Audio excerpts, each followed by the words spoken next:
We're back engaged again. So, going into today's lesson though, for those of you that were not here yesterday, that's my family again, updated picture of them. My oldest, the one in the middle that has a mop on his head, he doesn't look like that anymore, but that's the alpaca look that teenagers love these days. He's currently living in Brazil. He's a missionary for our church for the next 2 years. So that was his last family picture together. But for the next 2 years, he'll be down in Brazil speaking Portuguese. My daughter, the one in the black next to me and my son, she's a senior in high school. She's a cheerleader and having a time of her life right now. And then the other daughter, she's a freshman in high school. So basketball season just started up this weekend for her. So she's excited about that. My youngest, it doesn't look like he wants to be there. He's 8 years old, and that's how 8-year-olds take pictures nowadays. They don't smile. But he's a good kid. We like him. We think we'll keep him. I don't know why this is being silly, so I apologize for this. No, you're doing great, man. I'm going to turn that back on, start that. It's detecting. It's now enabled. It should work. Good deal. So that's my family. We like each other most of the time. But it's neat because these kids have grown up using whole food-based nutrition in their life and have really done a really awesome job in just health-related stuff where they have control over it. And I recognize that control over your health is not always an option. The youngest one here, for example, we'll talk about my wife, the one in blue, in case you were wondering which one was my wife. The one in blue, she's a carrier for something called X-linked recessive hyper-IgM syndrome. So for those of you that remember genetics classes, X's go to girls, X and Y's are to boys. So X-linked recessive, she has a good X and she has a less good X. And that less good X affects her immune system, but because she has a dominant X that works, her immune system is fine. So she technically doesn't present with any issues.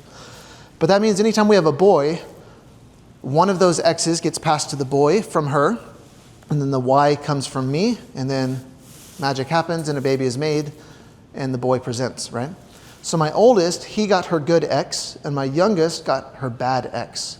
So my youngest, the 8-year-old there, presented with something called X-linked recessive hyper-IgM syndrome, which means his body does not have the genetic code to cross-switch and learn through the immune system.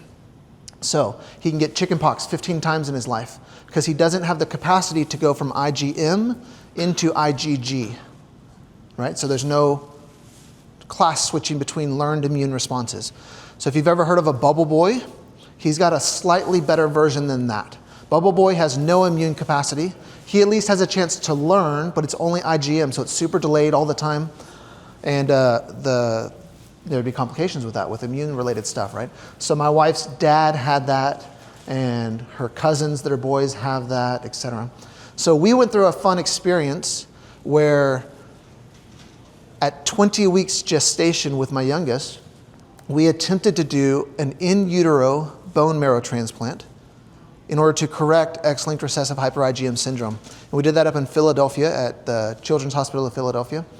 And it would have been the first time ever to do that for that particular condition. So Philadelphia was really excited about trying to get together and change this condition in utero so that he would be born without any issues. So 20 weeks gestation, my wife is doing essentially a bone marrow transplant on herself, like she's sucking out stuff with her blood, going through this dialysis type machine. They're tightening up all the juices and stuff and putting it into a vial, going through the abdomen, hit the lower left chamber of the heart while it's beating at 20 weeks gestation. The heart at that point is about the size of your thumbnail. And these doctors are just amazing with how advanced medical care is in this situation. And they're doing this. And this whole time I'm talking to these bone marrow transplant doctors and cardiologists and stuff about labs for her, labs for him, what these interferons are doing and cytokines, and they're just shocked. They're like, man, chiropractors know this stuff? I was like, well, some of us do. And wow, that's crazy. And we were just having these great conversations and everything. Fast forward, baby gets born. In utero bone marrow transplant did not work though. So now they get sick, all this cord blood, they're looking at stuff, they're assaying everything, and they said, yep, he still has X-linked recessive hyper-IgM. So therefore, we need to do a real bone marrow transplant. But since y'all are down in Texas Children's Hospital is a pretty good place. We taught them how to do bone marrow transplants, so just go down there instead of coming back up to Philadelphia for all this. A 1-year-old, he has a bone marrow transplant. During that time, my daughter, who's the one in the black, turns out to be the genetic match for the bone marrow transplant. So she's bone marrow donor. son, the 8-year-old, is bone marrow recipient.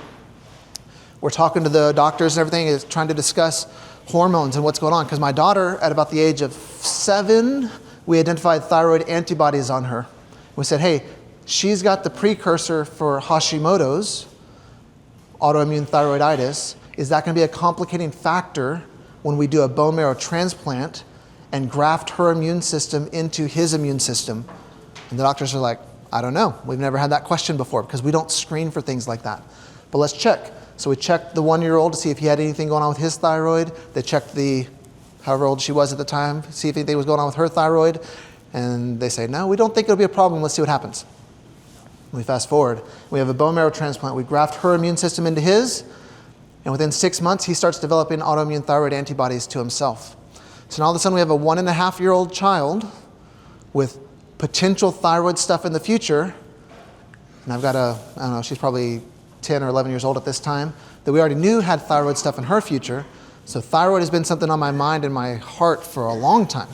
Because it's one of these things where I'm like, how can I help my children in a place where medicine doesn't care? Now, I don't mean that they don't care, but it's not a style in which they look at things, right? So when we think about why we're doing what we're doing here, it's super easy for me to say, I'm the chiropractor, put on my chiropractic lens, and go save the day through vertebral subluxation and structural care. And I'm really good at that. I will pat myself on the back and say I can move some bones, and I'm good at it. I do it every day. I still am in practice. I practice Monday through Friday every day.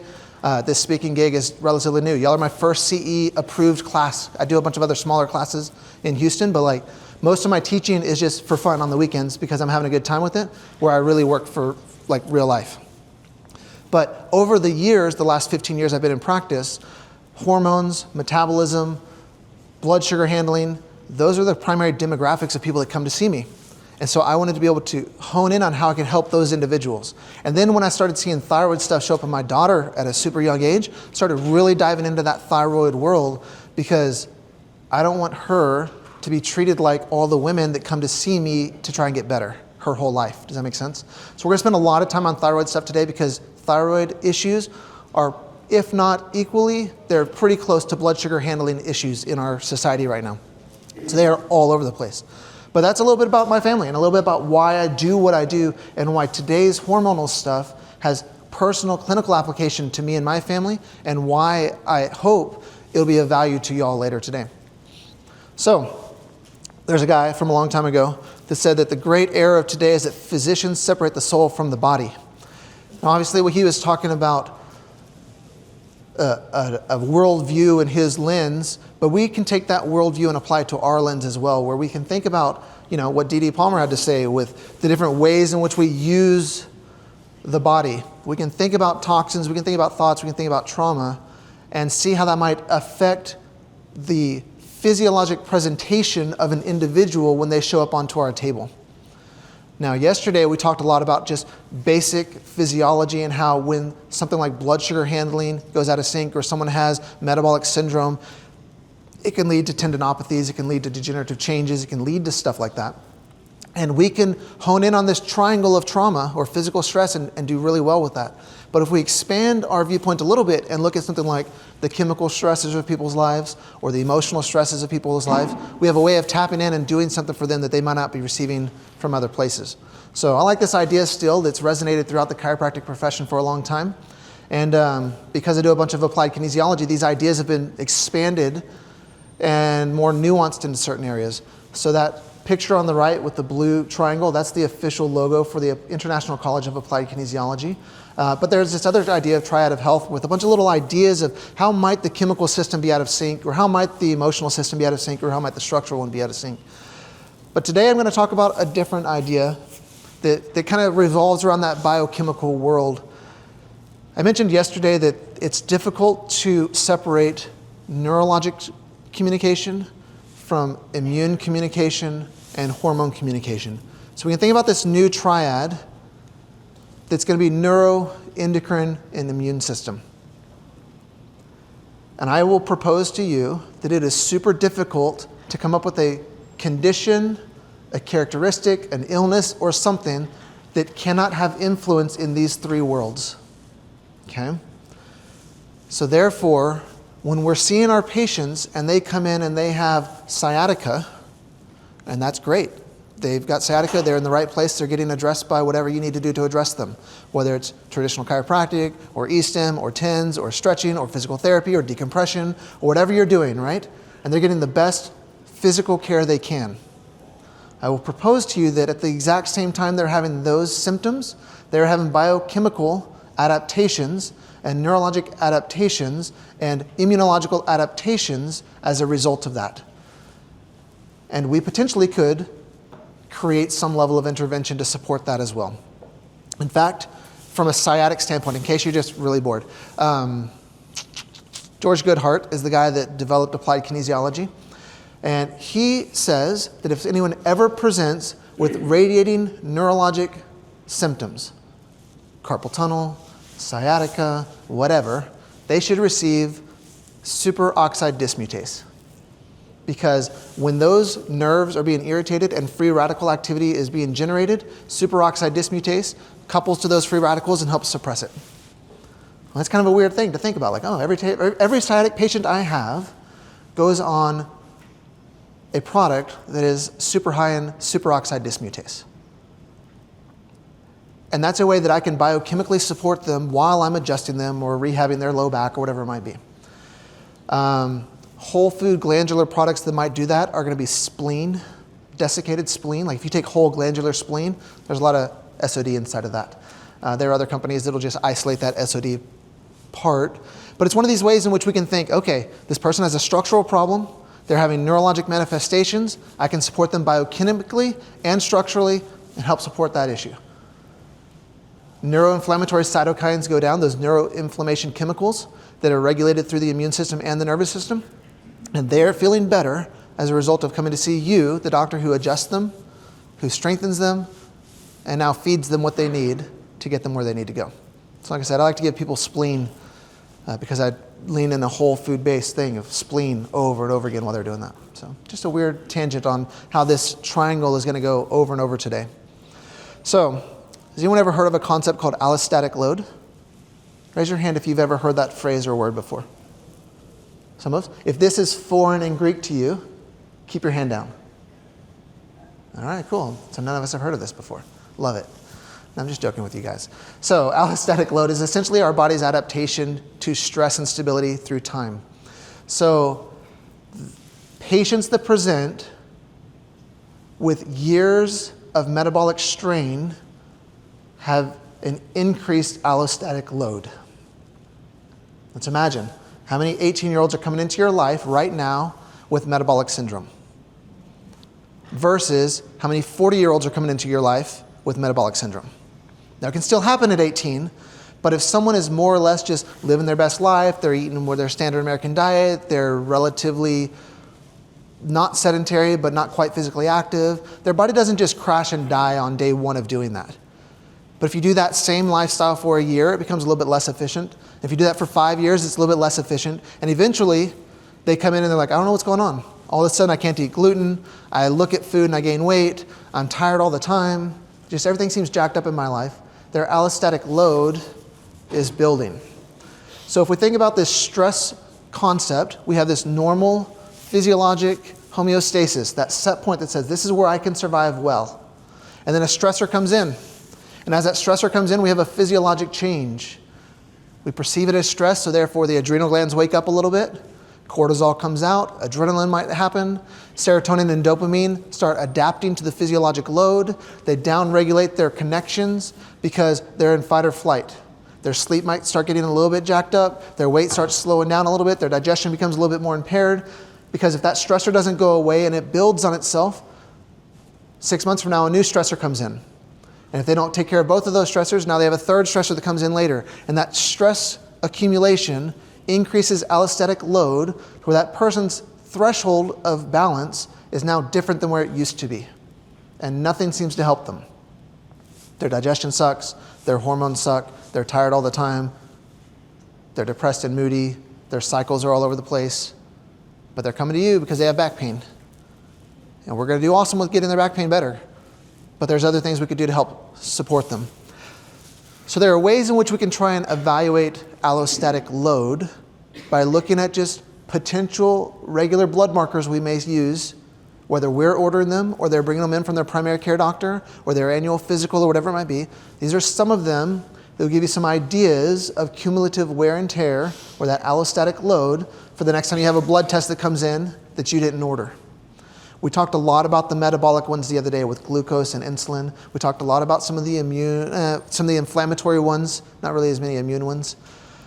We talked about doing things like blood pressure in the office to look at the reactions of people. These are interpretations of how that allostatic load can be burdened and how we might step in and try and do some level of intervention for these individuals.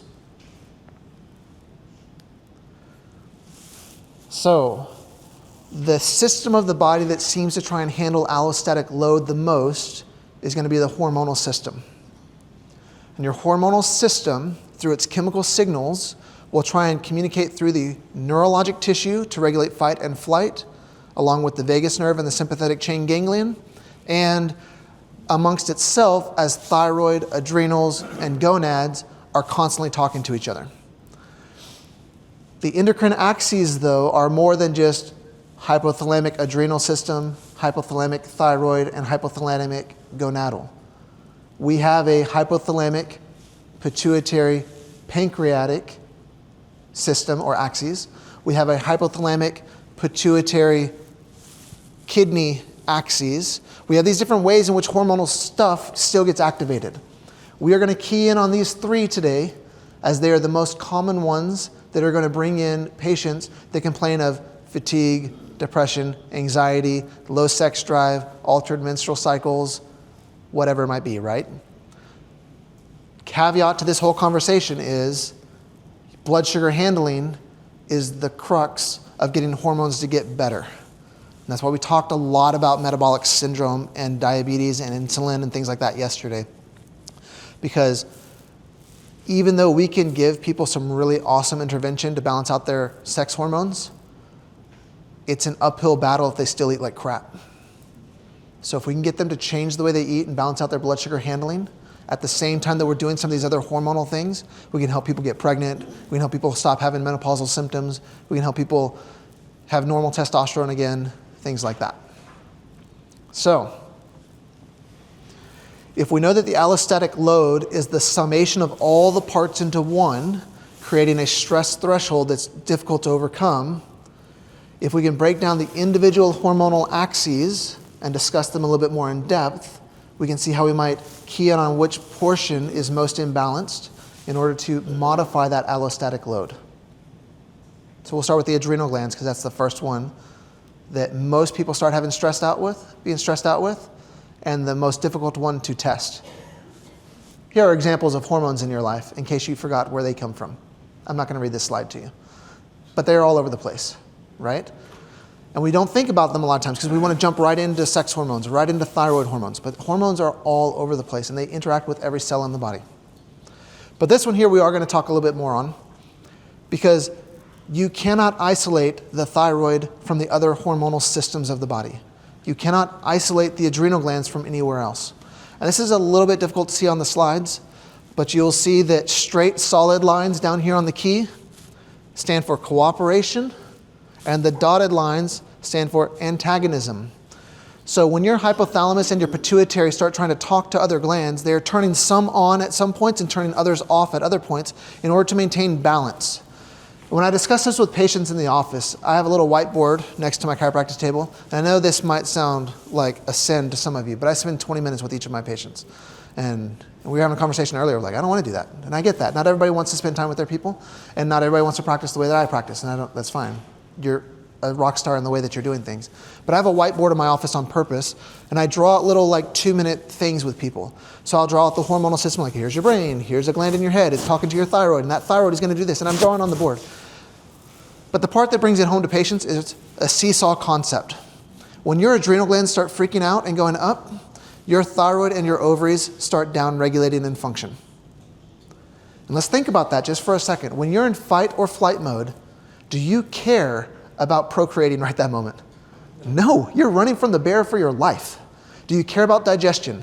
Do you care about gaining weight or losing weight? No, you're in survival mode, Your adrenal glands will kick things into gear on purpose, and you will hormonally and neurologically downregulate other function so that you can survive.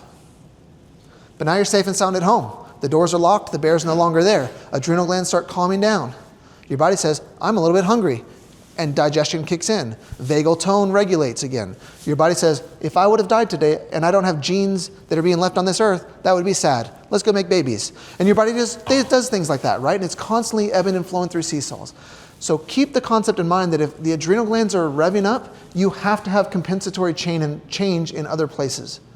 And when we don't remember that, we spend all of our times like conventional medicine where we say, I'm a thyroid doctor, and your ovaries that's someone else. Your liver, that's someone else. Your bone health, that's someone else. Because all I'm going to do is look at your TSH and regulate your synthroid dosage. Right? And it's not that that's a bad way of practicing, it's that it's an incomplete way of practicing, and there's a lot of people who slip through those cracks. So those people that slip through those cracks in that lens often find themselves with their crunchy doctor trying to have conversations about things. So that's what we're here for, because chiropractors are as crunchy as they get as a general perspective from the world. So they're going to go look for ways to get their solutions that they need to their health-related issues. So, like we've mentioned before, yes, sir? Okay, if somebody's in a situation where their adrenal is overactive. Yes, sir. So the thyroid is way down, right? Yes, sir. As well as everything else. And the medical doctor gives them synthroid to boost their thyroid. Yes. Does that mean their thyroid is going to fight with their adrenal? The question, if I understand correctly, is if someone's having an adrenal stress and their thyroid function is coming down, and therefore they go to the doctor and the doctor runs some blood work and gives them synthroid to try and pull that thyroid up, is that going to compete against the adrenal glands? Yes, the two glands are going to act antagonistically. Yes, they do. In function, but in blood work, they'll look perfect.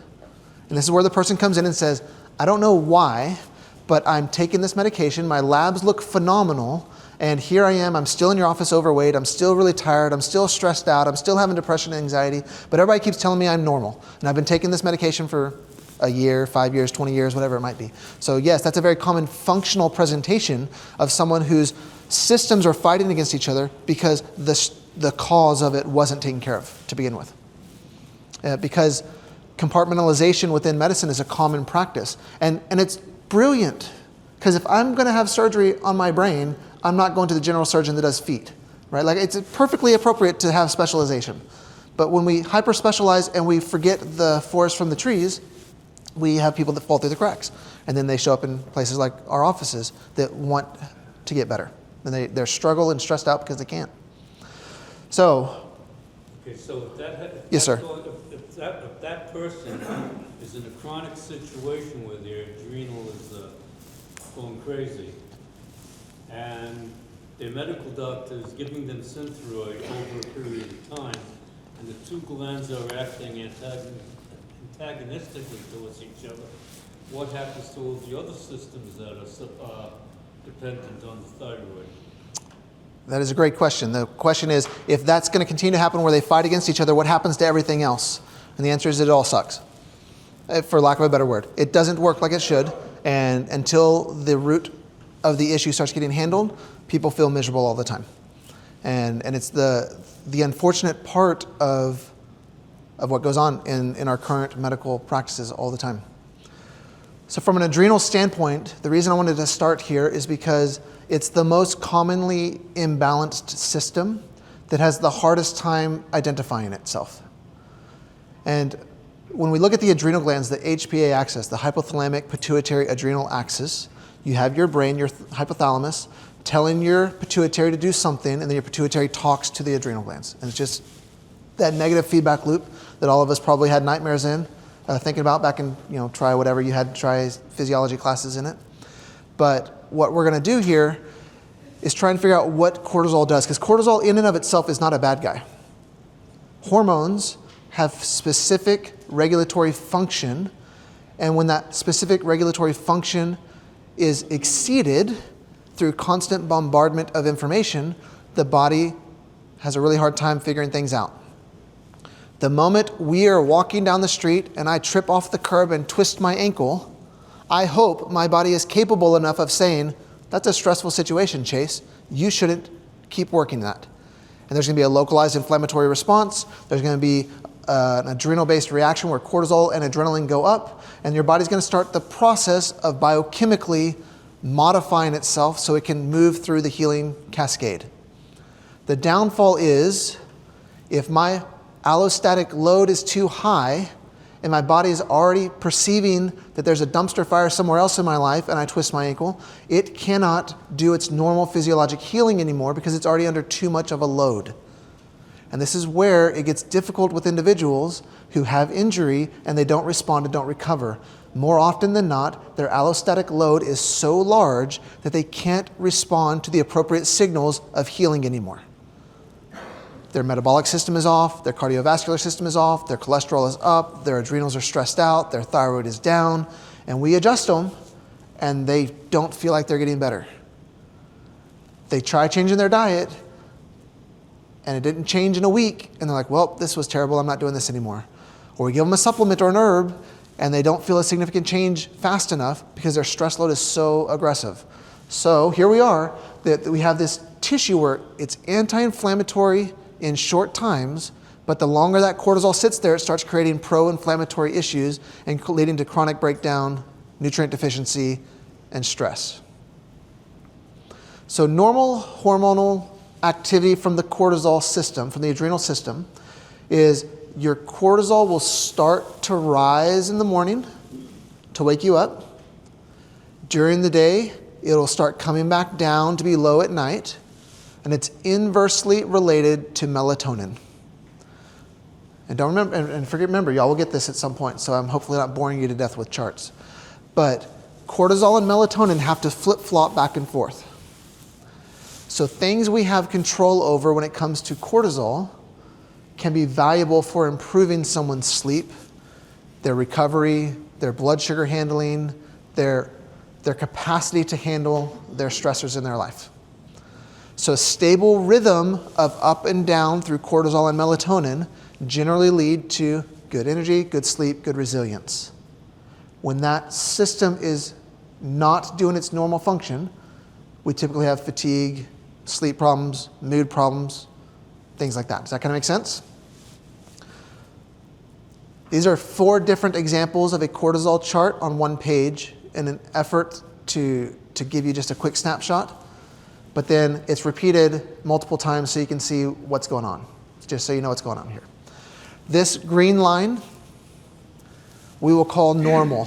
Should rise like we talked about, comes down and kind of balances out for bedtime so that in the morning, as you're waking up, it comes back up again. Some people have a red version where they start off too high in cortisol. It goes up and never gets down low enough where it's supposed to. These individuals, that's why you'll see it's highlighted red here. They have a lower morning peak. They have sustained high levels across the day. They have a flat slope on their charts. Tend to correlate with people that have depression, overweight, metabolic syndrome, sleep issues, mood issues, pain issues. This blue pattern, which is the bottom chart here, they don't get enough of a stimulation in the morning, and they fall below or at low levels. So they're chronically low in cortisol expression. PTSD, long-term chronic stressors will wear those adrenal glands out. It's kind of like driving on balding tires, right? They can still get where they need to go, but it's not super safe and efficient. These people typically have chronic long-term related issues, autoimmunities, things like that they can't overcome. The purple pattern, you'll see the beginning is off the chart. These are usually people that are major depressive. They have anxiety, like Alzheimer's and decline, like neurodegenerative decline. And their body is no longer sensitive to sugars, it's no longer sensitive to cortisol, and it's just being pumped out like crazy, and they can't get hormone receptor sites to turn on and pull things back down. If any of you ever think you may run a cortisol test on someone in their life, blood is one of the hardest ways to find out what's going on with them. And it's because when you do a morning AM cortisol collection, you get an 8 o'clock in the morning test and that's it. You don't see the variance throughout the day. And this is why, for the most part, conventional medicine throws adrenal-based conditions out the window. Because unless you have an adrenal tumor and you do a pharmacological challenge on that adrenal tumor, cortisol blood work is almost always normal. It takes a whole lot of dysfunction for that AM cortisol blood test to be flagged high or low. Now, it still happens, and sometimes there's still value in running that as an early entry point. But from a standpoint of diagnosing things, the adrenal glands have a really hard time of being so far out of sync through blood, and you have to look at other places, whether it's urine or saliva, to get these types of charts manifest on your patients. I feel like I'm putting you all to sleep. I'm talking way too much today. Doing good? All right. So there are two large adrenal pathologies that will definitely show up in blood: Addison's disease and Cushing's disease. If you do not create enough steroids in your life, Addison starts presenting. Your adrenal glands basically aren't working anymore due to oftentimes autoimmune destruction of the adrenal glands, and this is a major pathological presentation. If someone comes into your office and they have Addison's disease, I hope they're being supported somehow through pharmacological means, because they need additive steroid hormones, they need additive hormone into their life to keep them functioning. Cushing's is another situation where the adrenal glands essentially fail, and they're hyperactive and they're creating way too many things. And that's where you get a different presentation where they've got the hump on their shoulder, they've got the big belly, they've got, just too much steroid in their life, and they're not dispersing those hormones appropriately. So these are clinical conditions to where if you ever see these and you don't feel comfortable managing them yourself because it's outside of your scope, I hope you're willing to co-manage that with someone, because when the adrenal glands start failing or start overproducing, they can be pretty catastrophic from a presentation of how that person's feeling. But functionally, there's a lot of stuff we can do to support those individuals that aren't pathologic in nature. And so when we think about how we might support the adrenal glands, before I start going through some slides of ways we do that, let's have some interaction. Tell me something you think you might use, whole food-based, vitamin-based, herbal-based, botanical, something. What would you do if you felt like you wanted to support someone's adrenal glands? What's one thing? Drenamin. So we heard about Drenamin yesterday. So Drenamin is Standard Process's version of an adrenal multivitamin, for lack of a better word. There's adrenal gland tissue inside of it that helps support pituitary, hypothalamus, and adrenal glands. So it gives them a little bit of break. But there's also B vitamins inside of there. There's some vitamin C. There's some stuff like that. So it's kind of like if instead of just giving a multivitamin, it's like, here's a multivitamin tailored to the HPA axis. I'm biased. I like Drenamin. That's a great answer. All the other answers are wrong. No, I'm just joking. So Drenamin's a good thought because it has some of the key components though. B vitamins help the adrenal glands. Adrenal concentrate, or adrenal gland itself, is therapeutic to the adrenal glands, and vitamin C is also therapeutic to the adrenal glands. What else? Anybody else have thoughts? Licorice. I'm sorry? Licorice. Licorice, yes. Licorice is a great one. Licorice is phenomenal for adrenal patients, but even maximizes benefit for people that are this blue pattern here. So someone who has lower than normal cortisol levels can benefit from licorice, because licorice will allow cortisol to stay in the system a little bit longer. So people that are chronically fatigued, have fibromyalgia, autoimmune conditions, and low adrenal function, licorice is a great option for someone like that. Whereas if they're this purple pattern of off the chart, I might be a little bit more hesitant to give them licorice. And we see some individuals, when they're given licorice, will start having high blood pressure. So we've got to be cautious about that, because that means they're often one of these purple people. We just got to be a little bit careful with them. Is that Yes, sir. black licorice or any color licorice? That's a good question. Licorice, the herb, is what I'm thinking of. But if I don't know how the colors matter with that. About a little anisette in your espresso. Possibly, right? So the question is maybe caffeine of some kind. Think about the licorice and the anisette more than the caffeine in the espresso. Right, so that could be an option, but oops, someone back here was shaking their head no whenever we said that, and I just want to get feedback. Black or the red does not work. So black or red does not work as well as the herbal versions?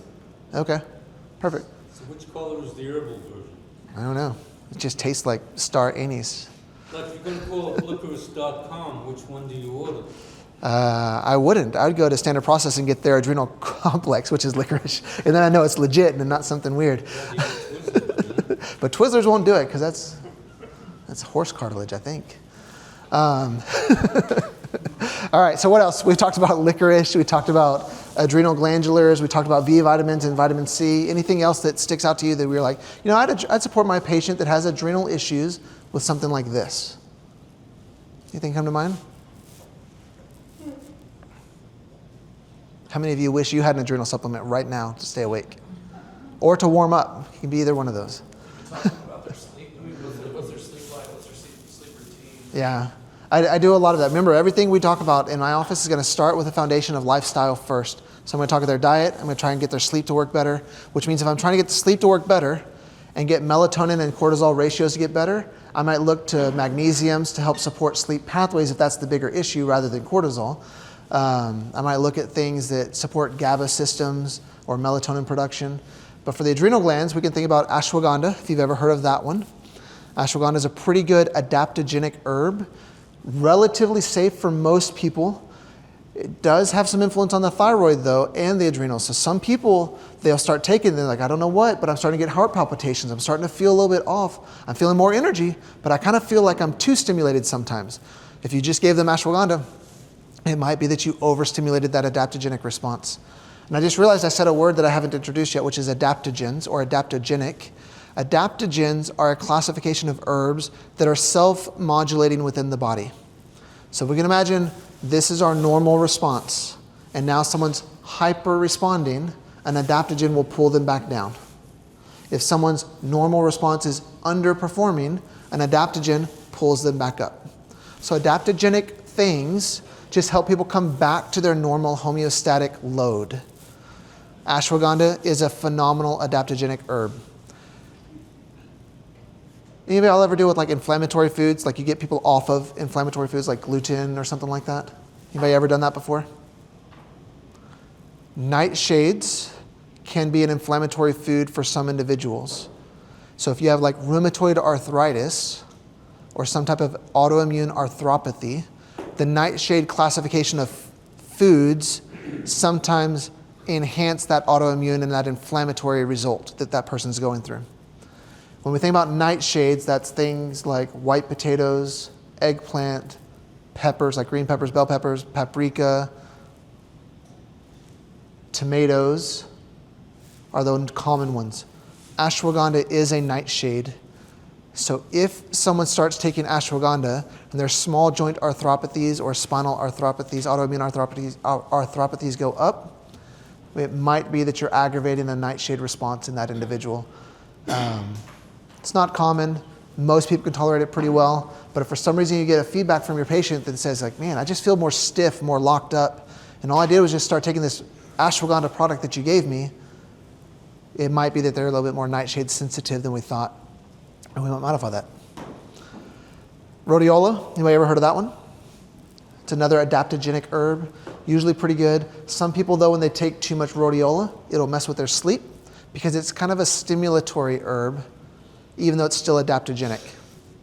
But it will reduce cortisol in a lot of patients. So it's kind of these weird adrenal-based herbs. Some people respond really, really well and their adrenal glands calm down and cortisol lowers and their sleep patterns get better. Some people, they're adaptogenic and they feel so much energy throughout the day that they have a harder time calming down at night. And so we have to kind of play with it for some individuals. But rhodiola is a great one. Holy basil or tulsi are other great adaptogenic herbs. For some individuals, it will lead to some GI upset. Not everybody. Holy basil is pretty potent tasting, so some patients, they just don't like the taste of it. And if you could mix it with other things like alcohol or something that is also potent. They don't taste the holy basil anymore. But some of these liquid tinctures that will have corn alcohol or ethyl alcohol inside of them, some kind, they will mask some of these bitter herb tastes, but then you're dealing with the alcohol flavor. If you just get it in a capsule or a pill form and swallow it, most people don't stress too much about the taste at that point. But holy basil, rhodiola, ashwagandha, super awesome herbs. Licorice, like we talked about, we mentioned that there's some active ingredients there that will raise the cortisol expression. which sounds weird to some of us because we're like, why would we want our cortisol to go up? But if someone's chronically stressed out and we need to support those adrenal glands and we can feed them and pump them up to where they need to be, that cortisol will come up to the metabolically appropriate level rather than too high, which is what other patients might have. But once again, some of these individuals will not respond well with licorice with blood pressure. So I'll tell you a fun story to try and wake you back up, because that's how I get y'all back engaged again. So did everybody have COVID in their life yet? Anybody not get COVID yet? Haven't got it? Congratulations, that's impressive. I was doing good and strong. In Texas, we were not required to shut down for our office. In fact, we received letters from our board that said, please stay open if you can, because anybody who's seeing you is probably not going to the doctor, to the hospital, right? And so right when COVID was starting, they were encouraging us to do it, and I was like, great, I run a functional medicine practice, this will be even better. So I stayed open the whole time and had a great time seeing patients through COVID and thought I was gonna get through it without any issues. So about a year goes by, still hadn't gotten COVID, and then all of a sudden, I'm driving to work, and I'm like, man, I've got a crazy headache today. This is the weirdest thing. And like, if I drove straight, I was fine, but if I turned my head to check lanes, I'd like just get pounding headache. I was like, oh, that's weird. So I get to the office, and my eyes are sensitive, my head's pounding, and I'm like, I got a full day of patients. Who cares? Let's just get through it. And by about 9 o'clock in the morning, I start at 7:40 in the morning. So by about 9 o'clock, I'm like having cold sweats in my office. I'm like literally like shivering, but I'm like dripping sweat on my back, and my head's killing me. Like between patients, if I had a break, I just go sit in my room and like turn my lights off, and then they would come knock on the door and say, hey, it's time to go again. And I jump up and try and perform, right? Well, luckily I had a new patient schedule that canceled, and so I had 40 minutes to just sit in my room and contemplate life. And I thought I was gonna die, so I was like, we should probably cancel the rest of the day, because I think this is the day. I should go see my family before I die. Because I was having these crazy, crazy headaches. So on the way home, I stopped by CVS or like the local drugstore place, and I grab a nose swab, and I swab myself. I'm like, nope, it's negative. All right, it's just me dying of an aneurysm. Let me go tell my family. And so I get home and I tell my family. My wife was, actually no one was there. So I get home and no one was there to talk to. So I just went to sleep upstairs. And my wife comes home and wakes me up. She goes, it's a Wednesday and you're at home. That's never happens. Why are you here? I was like, oh, I just came home to die and I thought I'd let y'all know. So here I am because I have the craziest headache. I've taken my blood pressure like 10 times. I'm looking at my pupils in my bathroom mirror, seeing if they're constricted or not. Like, I don't know. But it felt like a vice was just on my head and I was just dying, right? She says, you have COVID. I was like, no, wife. I'm a doctor and I've already checked myself and I'm negative. She's like, you have COVID. I was like, whatever. So I'm like, fall asleep and she shoves a new one up my nose and I had COVID all of a sudden. I was like, this is the craziest thing in the world. Well, I have no fever. Oh, I was not having a fever, but I felt like a fever. And I had these headaches, but I didn't know why. And my blood pressure felt like it was through the roof, but it wasn't. And it was COVID all along. So I'm taking my supplements and my herbs, and she's like, let me get you some medicine. I said, no, get back, Satan. I am not that person. I do herbs and supplements in my life. And she's like, just take some Advil for your headache. I was like, no. And like 3 hours into it, she comes and gives me my new round of supplements, and I take it, and like 20 minutes later, I'm like, oh, I feel so good all of a sudden. She goes, ha, I gave you some Advil, and you didn't even know it. I was like, you did what? Took my ring off and threw it at her. No, I didn't do that. But needless to say, she gave me Advil, and I thought to myself, I was like, man, that's what Advil does to people? I wonder what like heroin does. I want to try opiates. Like all of a sudden, I'm like, this sounds amazing. Like that little 200 milligram Advil like just took my headache away, and I thought I was going to die, and I feel amazing now. So it was great. And life goes on, and like 2 days later, I had no symptoms anymore, and it was great. And then like the next week happens, and I take my supplements in the morning, and all of a sudden these headaches come back again, and I'm like, do I have COVID again? Like, no, I can't have COVID now. So I'm checking everything, and I don't have COVID, and I don't have fevers, but I just have headaches. And then by about noon, my headache goes away, and I'm fine. So then the next morning, I wake up and I take my handful of supplements, and I get a headache within like 30 minutes. And I start getting headaches every time I take my morning supplements. So then at lunch, I don't take those supplements. And then at dinner, I'm like, I'm too gun shy to take supplements, but I feel like I philosophically need to. So I just wait, and then the next morning, I'd wake up and I'd do it again. Well, it turns out that for the next 2 years, I fought this battle of high blood pressure as a result of adrenal stimulation. When I would take an adrenal glandular extract, when I took Drenamine, my blood pressure would go up. When I didn't take Drenamine or anything else that had an adrenal gland in it, my blood pressure was fine. And it took lots of trial and error to figure out how this would happen and why it would do this. So then, after a while of taking a bunch of supplements and feeling like, hey, I'm over it. I don't have headaches anymore. I'm fine. I'd take Drenamine, an adrenal gland extract, and boom, it would come right back up. And it had been 6 months, no headaches. So I took that out again. I was like, man, I've done something to jack me up. It was COVID, obviously. That's what jacked me up. But so now all of a sudden I'm just having this experience where I'm like, well, shoot, I can't take adrenal supplements anymore. So I take my glandulars out of my life and I'm only living on other stuff. And finally I get to where I'm willing to experiment with an herbal-based adrenal thing. And so I take ashwagandha because we just talked about it and it's a good product. And I take ashwagandha and I start getting headaches. I'm like, son of a gun. And so I stop ashwagandha and I just didn't do it anymore for about 3 or 4 months. And I tried it again and I got a headache and I didn't put them away. And I would just go through this experience where I could not support or stimulate my adrenal glands at all. And then, because I started going down rabbit holes of molds and fungus and yeast and parasites of how to fix things, I was like, let me just do some crazy ivermectin cleanse with a whole bunch of antifungals and see what happens. And so I did this, and I'm like using like straight up legit crazy antifungal medications and ivermectin together. And I did this for about a month, and then all of a sudden I could tolerate adrenal herbs again, but I couldn't tolerate adrenal glandulars.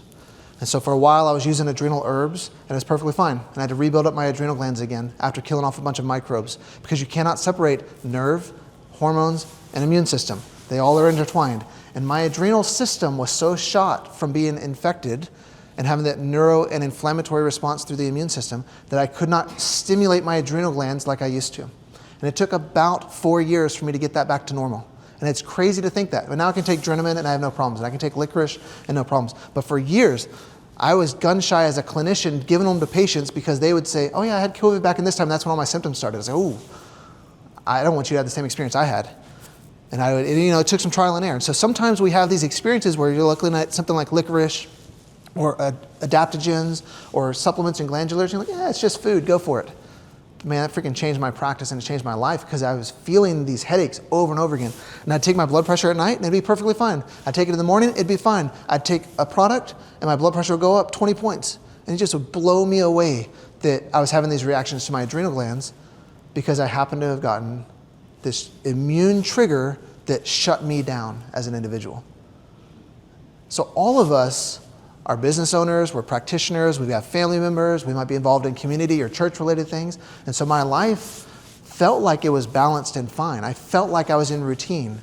But that immune burden that came in pushed my allostatic load up so high that I couldn't recover from it, even doing things that typically help us recover. I had to just take a break and rest and say no to things that I used to say yes to. And it took a while for me to figure it out. But eventually got back to normal and life is crazy again and still involved with family and church and life. But there are times where certain things like licorice that you might give it to 1 million people might cause an issue. And we want to be able to be comfortable enough stepping back and saying, wait a second, maybe I am jacking you up. Let me reevaluate what I'm doing with your protocol. Because that's what I had to do. And I had to go to a bunch of different doctors and get them to do things on me to figure out what they thought was the right case. And they'd all tell me, oh yeah, just take more adaptogens, just take more stuff. And they wouldn't believe me when I would say, no, taking this glandular and these herbs are freaking killing me and they will make my blood pressure go up by 20 points. And prior to that Wednesday on that day with COVID, I never had a blood pressure issue. I never had headaches. And so luckily now I can take stuff and I don't get headaches and I think I'm more or less back to where I should be. But it's a neat experience to wake all of y'all back up again. Good. Here's another adaptogenic herb. Korean ginseng. Yes, sir. You had a question? Back to licorice. Yes, sir. That's an herb? That is an herb. Yes, sir. Does that include licorice candy? Well, that's what we were discussing before. Like, is it red licorice or black licorice or candy? And I don't think it does. Okay. So most of the candies are going to have... flavoring, but they also say real licorice, like from Australia. Right. I just don't think it's going to be potent enough. If you get like one of those black licorice things, I think you're getting too much gelatin and too much horse cartilage or whatever we were talking about earlier that might be what the candy is for it to be potent enough to be therapeutically viable. Because, it takes a lot of plant to give you 100 to 200 milligrams of that isolated compound. So I would imagine that you're not getting potent enough in the candy that you're getting there. Even though there's probably some therapeutic benefit, it's probably not enough to be potently effective. Which is kind of the downfall to tea as well. Like just drinking tea.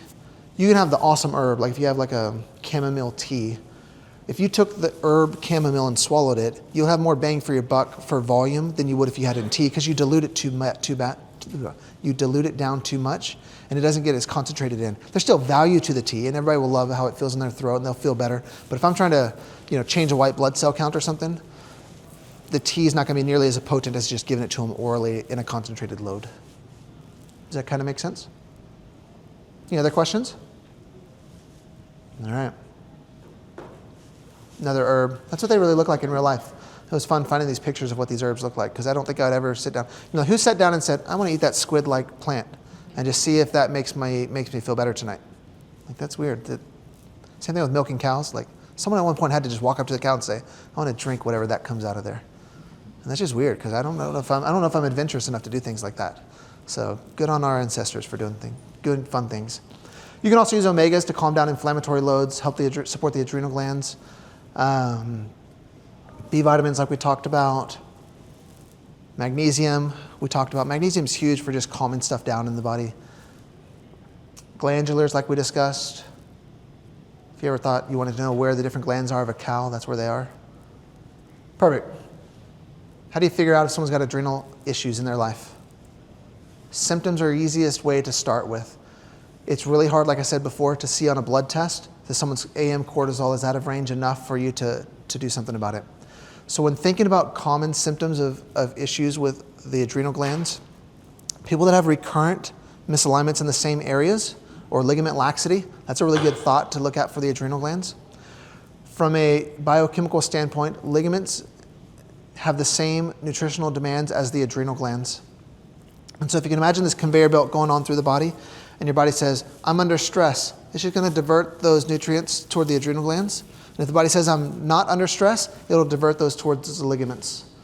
So when we have ligament laxity, inflammatory meniscus-related issues, disc-related issues, there's probably stress-based activity where the nutritional component is being filtered toward the adrenal glands rather than the connective tissue. But also you'll get people that have frequent recurrent infections, always tired, can't really keep up. If someone ever tells you they wake up after sleeping for 8 hours and they need to go right back to sleep because they're not refreshed and recovered, that's an adrenal-based sleep pattern. So someone that says, hey, how's your sleep? Oh, it's good, I get 8 hours. Do you feel refreshed when you wake up like you can take on the day? No, I get 8 hours of sleep, but I feel like I need to go right back to bed immediately because it's just not recovered sleep. Their adrenals are jacked up. They've got too high cortisol functionally in their sleep patterns. So there are official like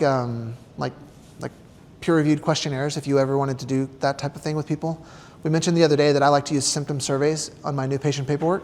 These, from the standard process group at least, have to deal with the adrenal glands. So I was telling someone yesterday that was discussing how to incorporate symptom surveys into their life. It's easy. You download the form, you attach it to your paperwork, and you say, fill this out, right? And that's how I would do it on day one if I didn't know how to incorporate nutrition into my life. I would just find a form that made sense to me that covers a variety of systems to give me just a snapshot of what's going on in their life. I already asked the patient when they come in, if I had a magic wand and could take care of anything else in your life, would you add to this list of your chief complaints? And most of the time they say, yes, I want to feel better, I want to lose weight, I want to have more energy, I want to have better erections, whatever they're willing to tell me, right? Well, they've also filled out these questionnaires before coming in to see me, so I can glance through them quickly and say like, oh, you're weak and dizzy, you're tired throughout the day, your nails are weak, palms are sweaty, mom's spaghetti, like all those things, right? Like, some of y'all got that. That's a rap song from Eminem from a long time ago. It sounded like it fit the vibe. So I can just see on their chart that they circled 3s on all these. I'm like, okay, your adrenals are telling me that you're tired and you're here because your back hurts. Are you okay if I also do these other things? They're like, yeah, if you can help with that, that'd be huge. And so it's a quick little scanning sheet to be able to see what's going on in other people's lives. Just out of curiosity, do you think dizziness, headaches, hot flashes, hair growth on face or body for the female, or sugar in your urine that's not diabetic, and masculine tendencies in a female, is that more hyper or hypoadrenal issues? What do you think?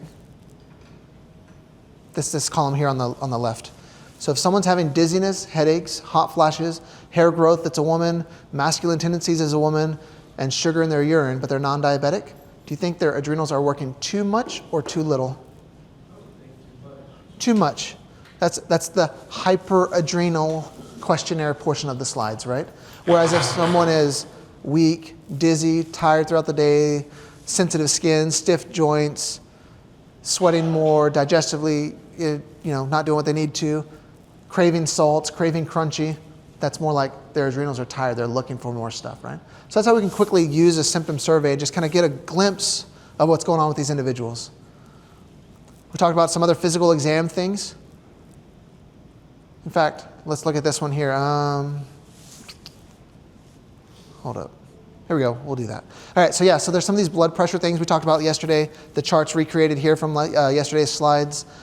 But let's do this one. Sustained pupillary light reflex. Have you ever shine a light in someone's eyes? If you remember doing that in school. Okay. What should happen when you put a light in their eyes? It should constrict. What happens when you take that light away from their eyes? It gets bigger. Grab your best friend sitting next to you, turn on your flashlight on your phone, and stick it to the inside of their bridge, not directly over their pupil, but take your light and stick it right there. Watch their pupils constrict, which should happen, but hold the light there and see how long it takes for them before it starts pulsing back up. Let's all do that with each other real fast. We'll take an interactive break here. So grab a partner, turn your flashlight onto your phone, stick it to the bridge of their nose, and see if they have a sustained pupillary light reflex. Try not to blind your friend.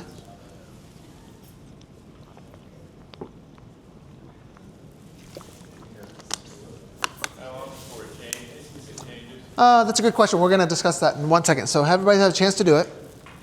How many of you saw your friend's eyes constrict like they're supposed to? Everybody's did at least that much? We don't have any cranial or 2 or 3 lesions in the body right now? Good. So we should have had pupillary constriction. How many of you saw a pulsing-like effect shortly after doing that? Less than 10 seconds. Anybody's eyes slowly start pulsing within 10 seconds of shining a light on them? 15 seconds? 20 seconds? Anybody make it 30 seconds or more before the light's pulsed? If you cannot shine a light in someone's eyes and let them stay constricted for more than 30 seconds, there's a moderate to decent chance their adrenals are stressed out. And I will propose to you that there will be very few people in your office that can do this, because everybody's jacked up. We're all jacked up in our own little ways, but the adrenal glands and that allostatic load is difficult to maintain. So it's something to experiment with. Just take it and say, you know what? I'm doing my physical exam. I've poked on you. I've looked at you. I've taken my flashlight and shined it on your face. You lasted 7 seconds before your eyes started pulsing.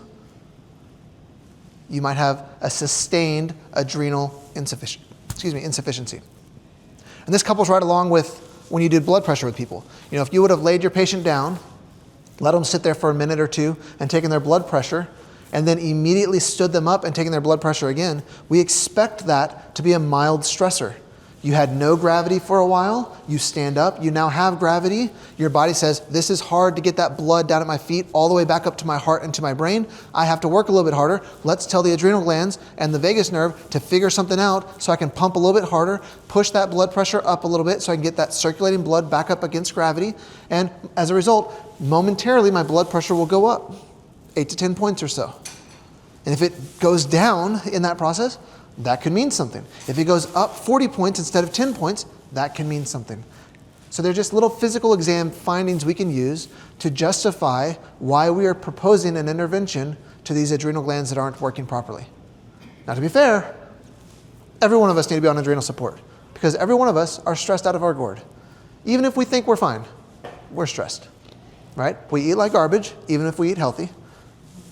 We don't sleep enough, even if we try and get 8 hours. We have things outside of our control, like government, taxes, laws that are silly, whatever it might be, right?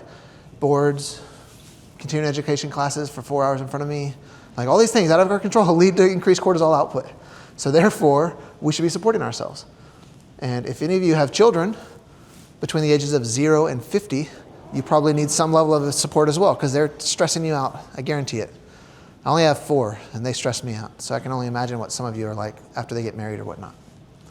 All right, so basic functioning for that, those are terrible tests. They never tell us anything, but they're there just in case you ever want to run them.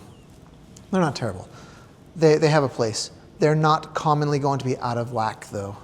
So most of what you're going to see is either done through functional ratios or functional testing that's not laboratory-based. But there are some ratios in case you do have blood test results for someone with cortisol and DHEA. We can have indirect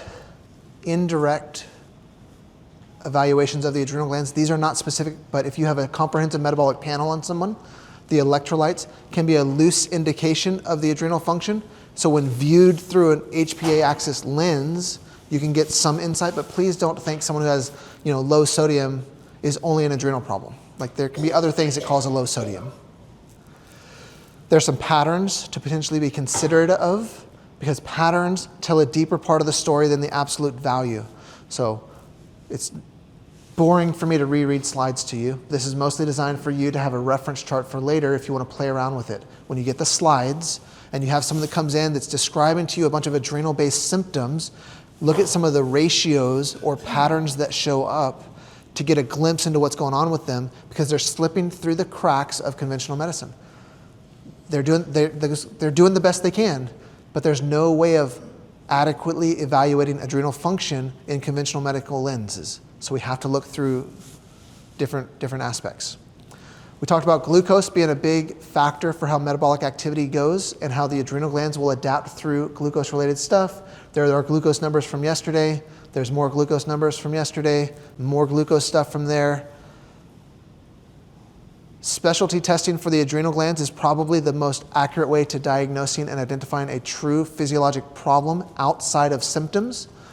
So there are multiple companies. We talked about like Avexia and Rupa the other day as like sourcing companies for getting testing done. If you had an Avexia or a Rupa account and you wanted to do an adrenal test, you literally go into the search bar, you type in adrenal salivary test, and 15 companies will show up. Pick the one that fits your price budget or the testing you want, and it'll give you some way of looking at things.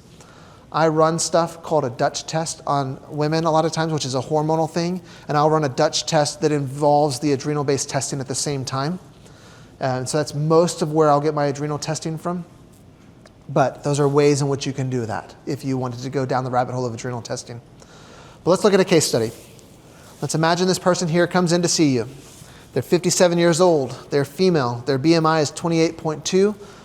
They've got some neck pain and stiffness. They occasionally get dizzy. They're slow in the morning. They crash midday. They have difficult sleep latency or poor sleep latency. That means when they go to sleep, it takes them forever to fall asleep. So all the guys in the room probably lay down and fall asleep while their wife is still talking to them. Sometimes it's not your wife. Sometimes it just means you have good sleep latency. Whereas the women in the room might fall down and they go to tell their husband something and they're asleep already. And you're like, dang it. And then for the next 2 hours, you think about everything you have to do in your life. That's my relationship with my wife. She can't fall asleep, but I fall asleep while she talks to me sometimes. Not intentionally, I'm sure, but she talks about stuff that she could have talked to me about before bedtime. And it's bedtime, and I fall asleep on accident sometimes. But I have really low sleep latency, so I can fall asleep within about 5 to 6 minutes most nights, according to what my ring tells me. Whereas my wife, it takes her like 45 minutes to an hour every night before she can fall asleep. And so there are ways you can try and modify that. But if someone has low sleep latency, it takes them too long to fall asleep, they have difficulty losing weight, they're fatigued, their neck's jacked up. That's every patient that you saw like last week, right? These symptoms don't sound too crazy. Just so happens we ran a blood test on her, and we saw all these cholesterol and triglyceride things going on. Her blood glucose is high, her hemoglobin A1C is high. What are we thinking? She probably has going on with her. What would you think? Maybe thyroid stuff? Why would you say thyroid, even though we don't have the thyroid numbers here? They are usually night people. Okay. They want to get up in the morning, they can't go to sleep at night. So because of their symptoms of not being able to get up in the morning and not being able to fall asleep at night, you think thyroid. That's a phenomenal clinical tool. Oh yeah, well you test it, but yeah, that's a great way of thinking, like this is clinical rationale for why I'm doing this test to you. I need to make sure and rule out you have a thyroid thing. To be honest, I don't remember if we checked her thyroid. I mean, if I did my normal panel, then yes, her thyroid was checked. Apparently it wasn't bad enough to be listed on this sheet though. But I love the thinking about it. I'm sorry? Even though it's not bad, it might be bad enough. Correct. On thyroid. Correct. Let me rephrase what I meant to say there. It wasn't bad enough for me to put this on a CE slide showing why I'm doing what I'm doing. So, but yes. What else? What were some other thoughts you might have just from seeing the blood work and her symptoms based off of what you know so far? What's your first step you're going to do with this lady? I'm sorry? You're thinking blood sugar? You're going to do something to try and support that blood sugar system. Is it plausible that if her blood sugar system got better, she would sleep better, she would lose weight, she'd have more energy in her life? I think that's a very good plausibility, right? Is it plausible that her blood sugar handling issues that are apparent on her blood work could be affecting her adrenal glands and displacing cortisol output?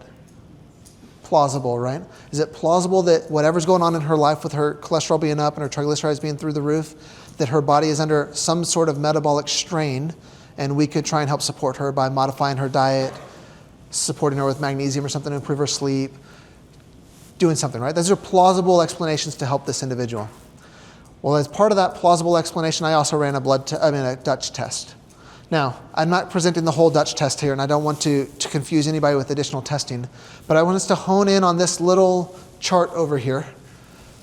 And just for Dutch test reading 101 or adrenal-based reading 101, it should stay within the black lines to be considered normal, right? We talked about earlier an adrenal uptick in cortisol followed by a gradual descent throughout the day. So therefore, when things are outside of that normal reference range, that means something to us from an adrenal standpoint, from an objective standpoint. I can now tell this person with confidence, your adrenal glands, in addition to your blood sugar handling, your high cholesterol, and your body composition, are things we are going to help address as we wholeheartedly help you get better. Now she goes to sleep at the same time you do. I'm sorry? Does she go to sleep the same time you do now? This patient or my wife? Problem. This is not my wife here as the blood work, but my wife and I, we're like nerds. Like my whole family, we're a bunch of nerds into a bunch of different things. So I'll dovetail away from this case study for 1 second. I have these little Amazon Alexa things, the speakers that talk to you and play music throughout the house. We have one in all of our rooms, and it goes off at 8:40 in the evening that says, "It's gather time. Stop what you're doing and come into the living room." And the internet shuts off, and the TVs lose their capacity to function. And then all my kids know it's 8:40, it's time to come downstairs. And they come downstairs to our living room, and that's when we catch up on the day. We're like, hey, how's everybody going? We're churchy people, so we read scriptures together, we do family prayer together, and then everybody goes to bed. Because at 9 o'clock, another alarm blasts throughout the house. It's bedtime, go to sleep.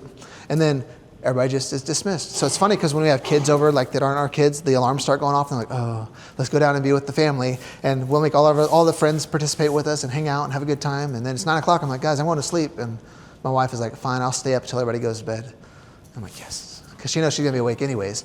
So, but our life is weird in that way. Every night, go to sleep at 9 o'clock is what I try to do. 9:30 is when I'm asleep by. And then every morning I'm up by 5 in the morning. And it's just a weird habit that I've ingrained in my kids' lives because I'm trying to get their cortisol levels to work like they're supposed to. But kids are weird. They'll stay up all night watching TV and eating sugar for some reason because it tastes good and it's fun.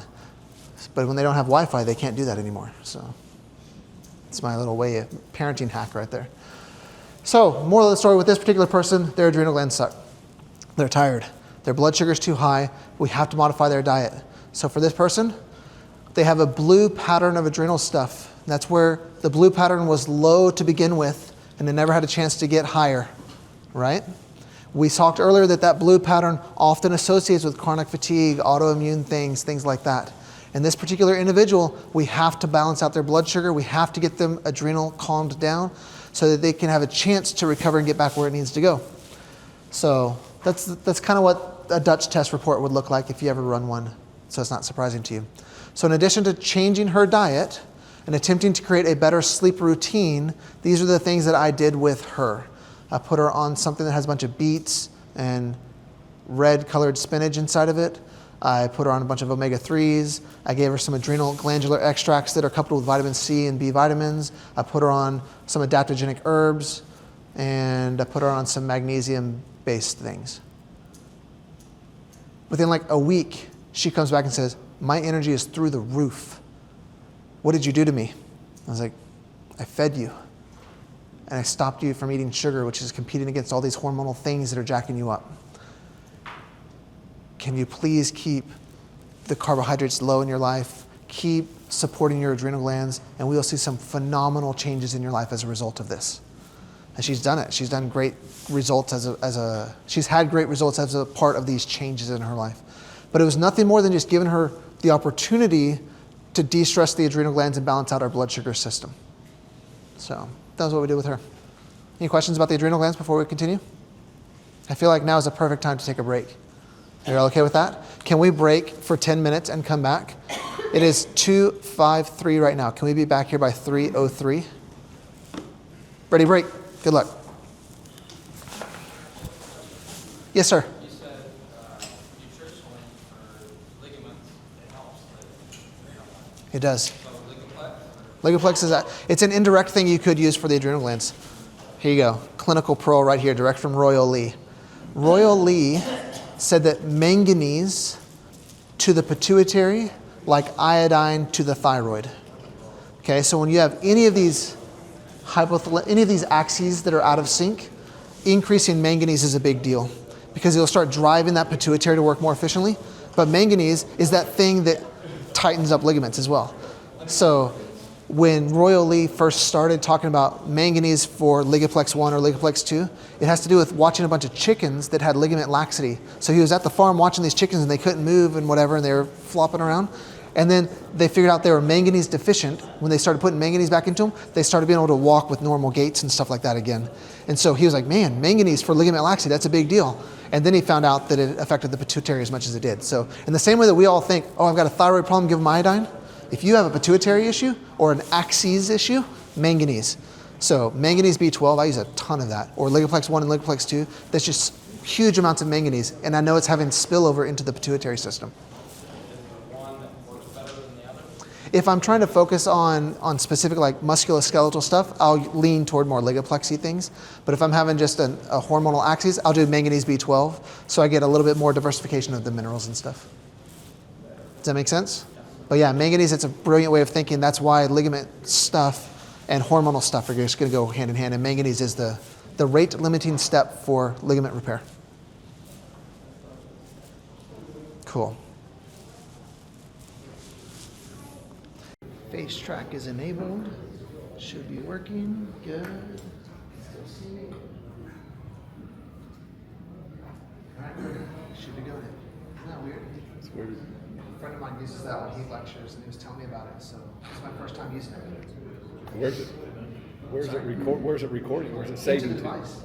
Into that Yeah, device. there's an SD card inside there. And then you just It's download it wherever recorded. you want. Yeah, it's recorded in 4K right now, and it tracks me around. So every time I move, this camera just will follow me.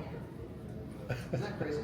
Yes. It's just the weirdest thing in the world. But Just based on your face and then you back. right, I put my face in the little square and said, "Remember who I am," and it says, "Okay, I can catch you." So now every time I move, it just slowly follows me around. Wow. So it's pretty neat. Well, don't need a camera, man. I know that because normally when I record, I do a lot of workshops in Houston for the other doctors. And I'll set up a camera in the background. And I'll take one of my wives, that's not true. My wife or one of my kids, and they just have to sit in the back and record for me all the time. But their schedules are too crazy and they can't come to places like this. And so my friend was saying, just get one of these and do it. So I literally bought it on Tuesday, came in the mail. I'm trying it out today. So far it looks pretty good. It's really, really. All right, Awesome. we're back. Thank you for that. More on the thyroid stuff. I realize as we're doing this that we now have 2 hours to complete everything that we're going to go through. We're halfway through. Those of you that have made it so far, thanks for coming. Those of you that are just counting down the moments until 5, don't worry, we will be out of here at that time. We have a plane to catch tonight, assuming the ATF, ATC, air traffic controllers. The air traffic controllers still work in Houston today. There's threats that we may not get to go home tonight, but we'll see what happens. Yes, sir. You're off. I'm off. My microphone is off? Or Yes, this it's is off. Let's see what happens. That's on. Is that better? Okay, we're better now. Perfect. So yeah, hopefully I get to fly home tonight, but if not, I get to drive a rental car home because I have patients at 7:40 tomorrow morning and that's got to work. Thyroid. You all know where your thyroid is? Point to it real quick. Yes, this was the correct spot. So we all know where thyroids are. Thyroids are hugely important. We talked yesterday that if you don't have adequate T3 delivery to your cells, you will not have good cellular health in your life. You also need oxygenation. You also need ATP capacity or carbohydrate transfer. But if someone has thyroid dysfunction and their T3 is not getting to their cells, their body is going to start conserving energy and slowing things down. So we're going to go a little bit faster through some of just the basic sciences because I think I spent too much time on the last one. But the thyroid stuff is going to be a big deal. This didn't work for some reason. There we go. It's very common. Thyroid stuff is all over the place, mostly seen in women, but men definitely can have thyroid-related issues. It's estimated that 1 in 20 adults currently in the United States have an actual thyroid diagnosis. Most of those thyroid-related conditions are the slowing down of the thyroid, but 100% you can have people that have hyperthyroidism. A lot of thyroid-related stuff is underdiagnosed or not diagnosed at all, though. So just be mindful that there's a tremendous amount of thyroid dysfunction going on in the world, and it's just getting worse. Just like metabolic syndrome keeps getting worse, and just like diabetes keeps getting worse, thyroid-related conditions are also getting worse. When you look back to the statistics from 2012 to 2019, thyroid rose from 9.5% of the population to 11.7% of the population, and it continues to grow at about that rate. So thyroid stuff, just like blood sugar stuff, is going to get worse. So the thyroid starts off in the hypothalamus, just like the other axes that we were talking about. Your hypothalamic, pituitary, thyroid axes is the communication of the negative feedback loop, just like your hypothalamic, pituitary, adrenal axes, and just like we'll see in a moment, the hypothalamic, pituitary, gonadal axes. These systems require feedback through the hormonal chain and cascade to keep normal levels of hormone in your body. And think of it like a bathtub. You turn faucets on, you turn faucets off, trying to keep that level to be the same in the body within a certain tolerance. When something becomes dysfunctional and faucets can't turn on or off, we start seeing physiologic symptoms downstream. When we create thyroid hormones, though, most of the thyroid hormone that your thyroid gland will make is T4. About 94-95% of the thyroid hormone that factory, which is your thyroid gland, makes, comes in the form of T4. It is called T4 because there are 4 iodine molecules attached to it, and that is done through the thyroid peroxidase enzyme, the TPO enzyme in the thyroid gland. You will make some T3, which is the active version of the hormone that you need in your cells, directly at your thyroid. You will only create 5 or 6% there. It is called T3 because there are how many iodines attached to it? 3 of them, right? So that TPO enzyme working in your thyroid gland receives a signal from the pituitary, thyroid stimulating hormone. From the pituitary comes down to the thyroid. The factory gets turned on. The conveyor belts happen. TPO is slapping iodine onto chemicals. They come out of the thyroid to go into circulation, mostly T4, some T3. That T4 has to get conjugated or turned on at a different place in the body. Most of that turning on happens in the liver, but it can happen in the skin, in the muscles, and other places. But most of it's in the liver, which is why liver is kind of a big deal for a lot of people for a lot of things. You have this tremendous amount of thyroid hormone that leaves the thyroid gland, circulates down, gets to places like the liver, and the liver will conjugate it into T3. T3 then gets on a truck and is delivered at the cell, assuming things are working properly. You have little receptor sites at the cell that grab T3, pull it in, and along with appropriate oxygenation and appropriate blood sugar transfer, you have optimal cell fuel delivery at that point. Assuming there's no infection and assuming you have adequate hydration. Okay? Those 3 things, though, are the biochemical fuel that we need. Oxygen, thyroid hormone, blood sugar transfer. In the absence of infection and with adequate hydration. That's more or less how that works with the thyroid. So with the, yes, sir?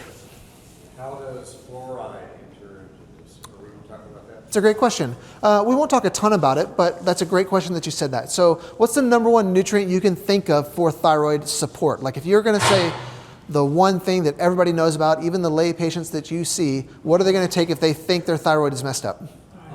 Iodine. Iodine is tremendously important for thyroid hormone creation. If you don't have iodine in your life and your TPO enzyme wants to slap 4 iodines onto that molecule to let it leave as T4, and there's no iodine there, then there's a problem. There's a hiccup in the matrix, right? So sometimes the halogens, which if you remember the periodic table, you have bromine and chlorine and fluorine and iodine. The ninth column, those are the halogens. If your body has chemical excess of one of those, it will attempt to use that in place of iodine, and it it's a biochemical hiccup. So something like, what did you ask? Fluoride, I guess, is what you asked about. So if someone has fluoride excess and they're not metabolizing things properly to clear out that halogen burden, and their body is attempting to make thyroid hormone, it will start trying to gum up the system by having these extra halogens in the place. So for some individuals, if they start taking iodine supplementation, they will have a halogen detox because they will start taking that iodine in and they'll start kicking out chlorine or bromine or fluorine in their different states, and they'll feel really, really crappy from it. So we gotta be careful sometimes when giving people even good things like iodine, because iodine can create a healing crisis in some individuals.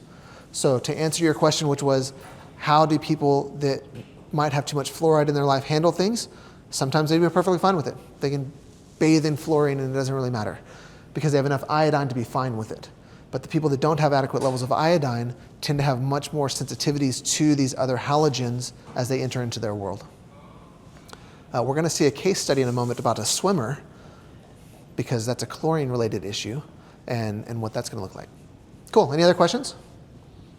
This is the most entertaining we'll have if you ask me questions, because you get off the slides. So don't be afraid to do that.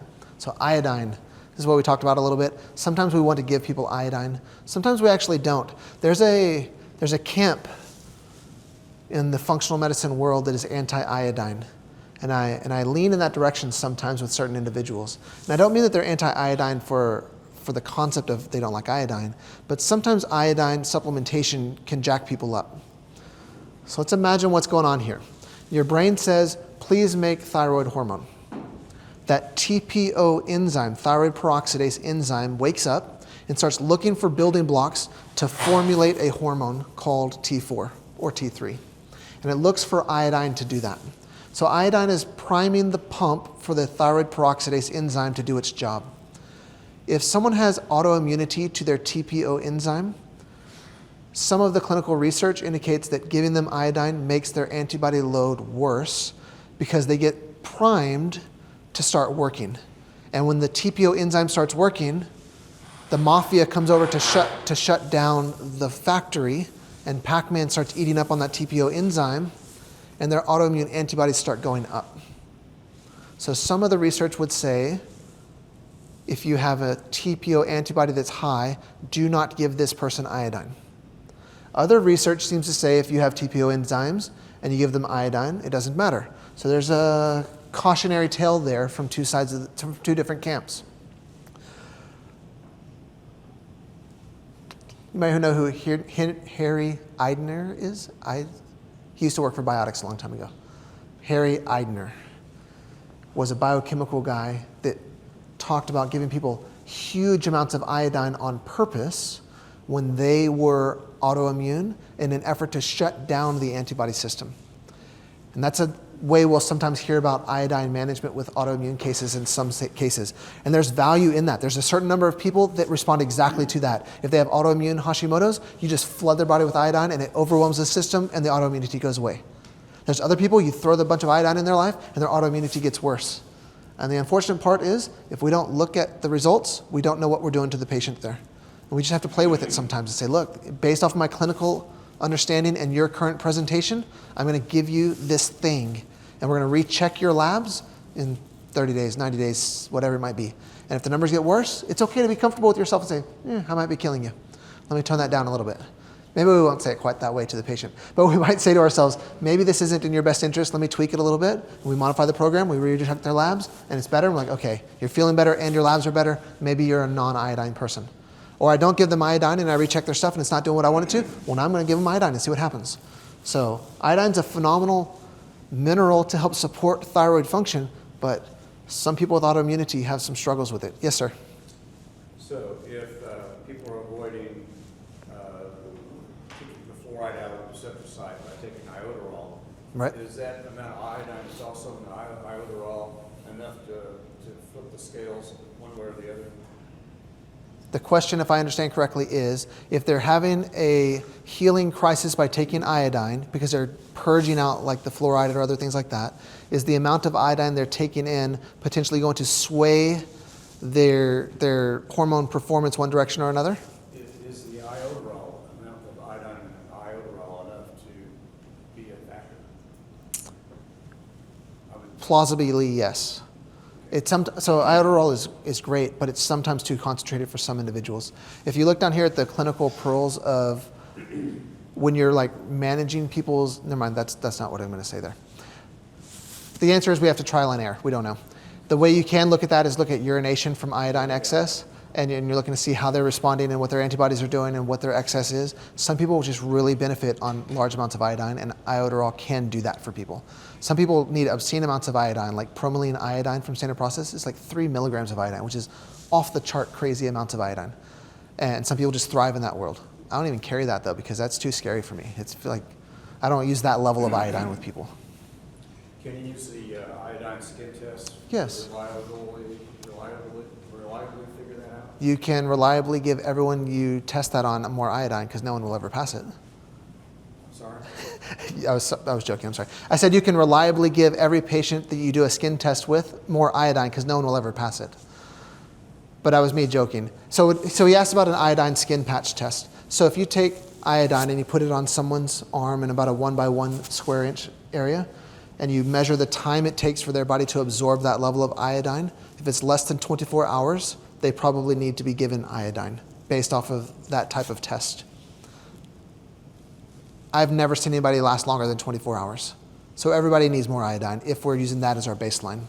The hesitation I have with iodine specifically from a personal standpoint is I see too much autoimmunity in my office, and I'm too gun shy from reading too many research papers on iodine and TPO enzymes that I hesitate just to give people iodine. I do, and I give people iodine sometimes, but I'm super cautious with it because of one person I had about 10 years ago where I gave them bladderwick, which is an herb that's full of iodine, and their antibodies went from about 150 to 2,000, and that was the only thing we could think of because when we took them off of that herb, their antibodies came back down to normal.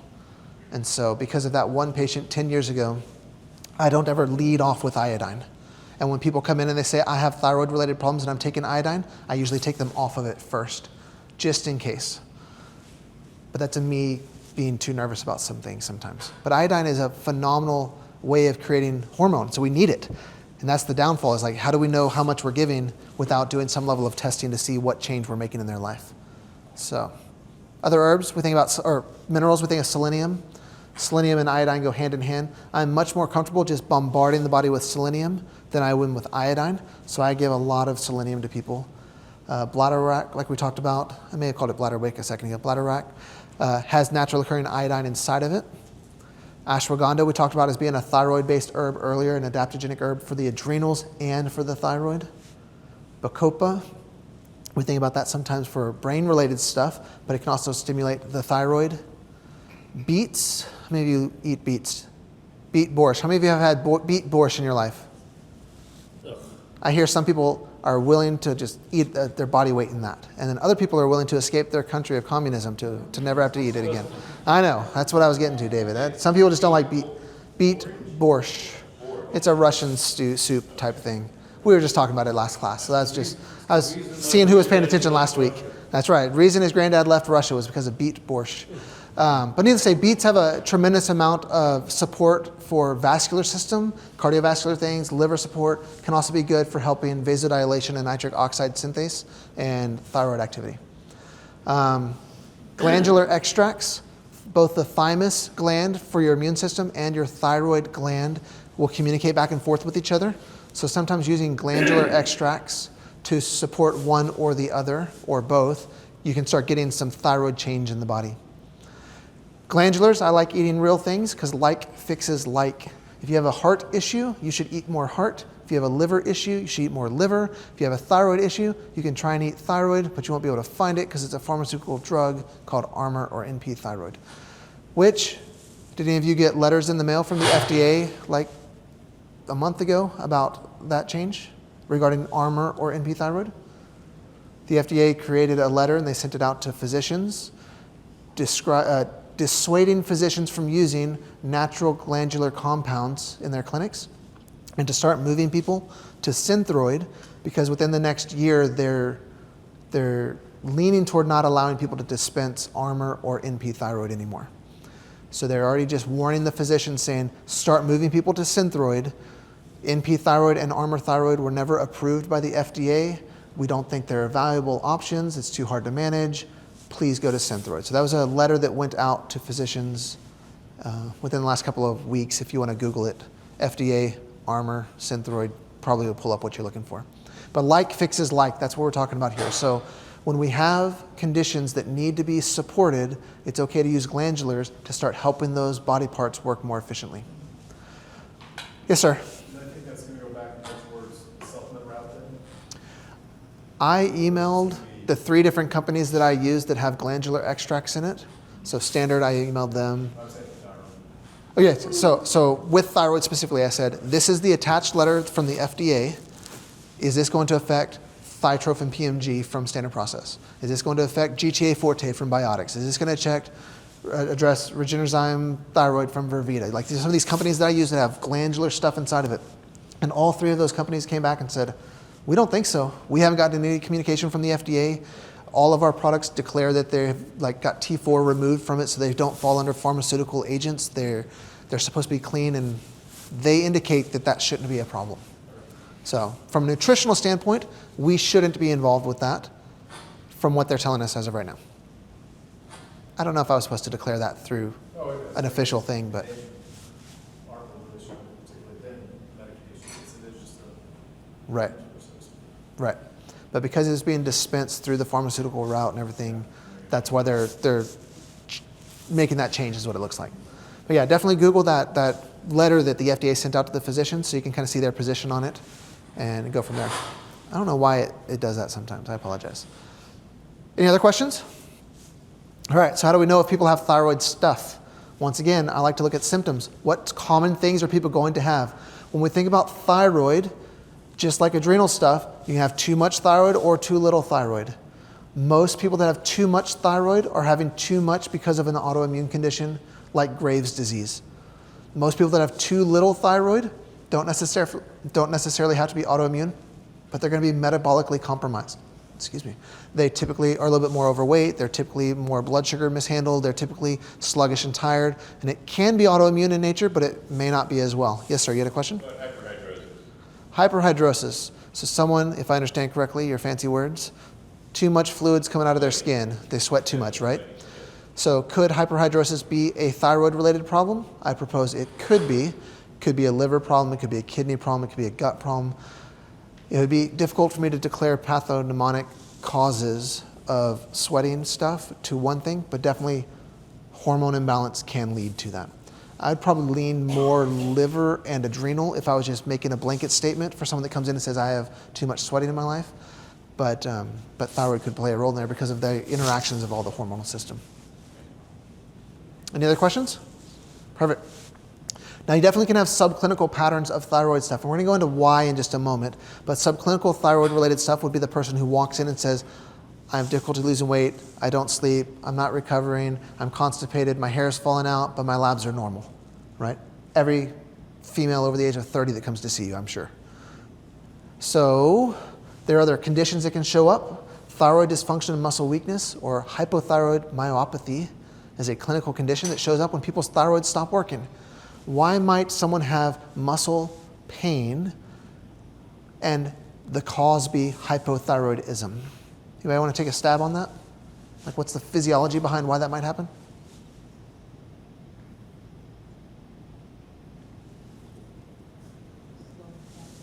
Slow metabolism, right? So if the cell is not able to have adequate thyroid hormone, oxygenation, or ATP creation, they're going to have some level of fuel dysfunction, and fuel dysfunction leads to inflammation and problems. So a lot of people with muscle involvement can present with hypothyroid issues as well. And yes, it could be they just had a rough day at CrossFit, or they have, they're sore from whatever reason. But if we ignore the concept that hormones could be causing some of these pain patterns, then we're potentially missing some of the boat there. Lots of joint pain, arthropathy as a result of that. We'll skip through some of these. Autoimmunes all over the place. Strong correlation with autoimmune thyroid and fibromyalgia. More tendon stuff, because everything that has to do with your metabolic system is going to affect tendon outcomes. Tendons hurt when metabolism is not efficient. So basically every tendinopathy you ever see, Yes, it can be an overuse injury, but there can be other things going on like blood sugar issues, diabetes, metabolic syndrome. Now we can add thyroid issues to the issue, to the complications as well. And we often just overlook it. It's quick to, put ice on it, ultrasound it, e-stim it, exercise it, but there can be metabolic imbalance that's leading toward this. Osteoporosis, osteopenia can also develop, pains everywhere. Let's identify some people that have thyroid problems, right? They're going to walk in and they're going to tell you, I think my thyroid is slow. That's the most common thing that happens, right, in clinic. Hey, what's going on? What brings you in today? My metabolism's slow. I think I have a thyroid issue. We hear it all the time. Here are some questionnaires that kind of help with it. Things like difficulty sleeping, always feeling on edge, can't gain weight, heat intolerance, highly emotional, flush easily, night sweats, thin, moist skin. Does that sound like hypothyroidism to you? Probably not. That's the hyperthyroid category, right? Hypothyroidism, weight's going up, decreased appetite, fatigue easily, ringing in the ears, sleepy all day, sensitive to cold, and aren't in this room. We talked about that a little bit over break. All your cold hands and cold feet right now, you probably don't have a thyroid issue. But you could. But the cold hands, cold feet, that's a red herring. It's taking us away from figuring out what's really going on. We got to look elsewhere to figure out if you really have a thyroid issue. Because right now we're all just freezing to death just because. So we'll thank our friend over here with the beanie for pointing out that joke. All right. Physical exam, whenever you're looking at people, goiter-related stuff. So a goiter would be the swelling of the thyroid gland, often associated with iodine dysregulation. This is why we have iodine-fortified foods. Nobody eats seafood anymore, so we get white bread that everybody does eat. We put iodine inside of it to try and protect against goiters. And fortified foods are often fortified with iodine as a replacement so that hormonal dysfunction doesn't occur. But it's not a perfect way of doing things. People still get goiters in America, even eating the processed food that they choose to eat. And they can get goiters eating, healthy whole food-based things too. Something to identify and notice on people. The way I told you about my daughter, the one that had the thyroid antibodies, we identified that on her in her baby pictures. She's had this little extra ring around her neck when she was like, maybe not baby, 2 or 3 years old. She just looked like she had a spare tire around her throat. I'm like, that's weird. So we went and got it ultrasounded when she was like 2 years old. And they were like, it's fine. I'm like, okay, but I kept watching it. And every year for family pictures, that little ring would just kind of just sit there. And finally I started doing blood work on her when she was about 5. And then by about 7, she started having antibodies. But it was something I could see just look off. And it wasn't like goiter like you think of difficulty swallowing, but there was something in her neck. And as she went through growth spurts, depending on when family pictures were, she'd have a ring around her neck like a spare tire, or she'd be back to like thin and normal. And when she takes her supplements, she does great. When she doesn't take her supplements and she's like trash because she's a high school teenager, then it starts swelling up again and she gets digestive issues and tired again. And I've taken her to rock concerts and she'll fall asleep in the concert, like literally, like go off to the corner and just lay down on the floor while people are mosh pitting around and stuff. And then she'll wake up 2 or 3 songs later and she's like, I'm ready to go back to the concert. I'm like, okay, whatever. Because if her thyroid's off, she'll have these weird, crazy hypothyroid symptoms. But she's learned over the years that certain foods make her worse. And when she takes her supplements, she feels really good. But taking supplements is hard in the morning, so I don't do that. So then a week goes by and she crashes. And she's like, oh, I suck again. And then she starts taking her supplements and doing better. So, different things. If you do reflex testing, a delayed Achilles reflex is a classic physical exam finding for someone who has low metabolic tone and hypothyroidism. Perfect. Conventional testing, this is where we shine, right? We see this all the time. Classical medicine does these tests, we do these tests, we're all on the same page. TSH, we have to remember it is a measurement of thyroid stimulation, not an effect of what the thyroid is truly doing. So the pituitary tells the thyroid gland to work. And it's assumed that if the thyroid works appropriately, that pituitary influence goes down. Therefore, if the pituitary's influence is too high, it's assumed that the thyroid is slow. But we don't technically know that unless we investigate some other things. If the pituitary stimulation to the thyroid is too low, it's assumed that the thyroid's running too fast. That's how we get potential diagnoses of hypo or hyperthyroidism with just a TSH measurement. Free T4 is the next most common test that you will see related to the thyroid. And it's what gets converted into active T3, which is what we need. So we'll often hear that T4 free T4 is the bioavailable thyroid hormone, and that's not quite a complete answer. But in conventional medicine, we don't supplement often with T3. We use levothyroxine or Synthroid, which is T4. So our measurement is TSH and T4 to try and identify what medicinal means someone needs to be therapeutically supported with. Okay? And then T3 is what's actually getting into the cells and doing its job. It's the most sensitive level or tissue level thyroid function test. So, this is how medicine works. Everything in medicine has a flow chart. If you did not know this, this is what your Merck manual was that you had to read when you were in school. But there's always a flow chart that tells us what to do and how to run the next test. So if someone presents and they have potential thyroid-related symptoms, the doctor that they see, their primary care physician, their endocrinologist, their somebody, is going to order something called a TSH with reflex. That's the CPT code from LabCorp. They're just going to go, boom, run this test. And if that TSH comes back normal, testing stops, and they say everything's fine. If TSH comes back abnormal, whether too high or too low, the lab automatically kicks into the next test and they run a free T4. If that free T4 is abnormal and high, they say, okay, everything's good. Your TSH is normal, your T4 is high, we'll stop our testing in a cascade. And so it cascades through based off of which test is being run. This is how it's determined in a conventional doctor's office.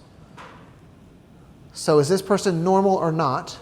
Knowing that if they only had a TSH with reflex, what would this person have been told?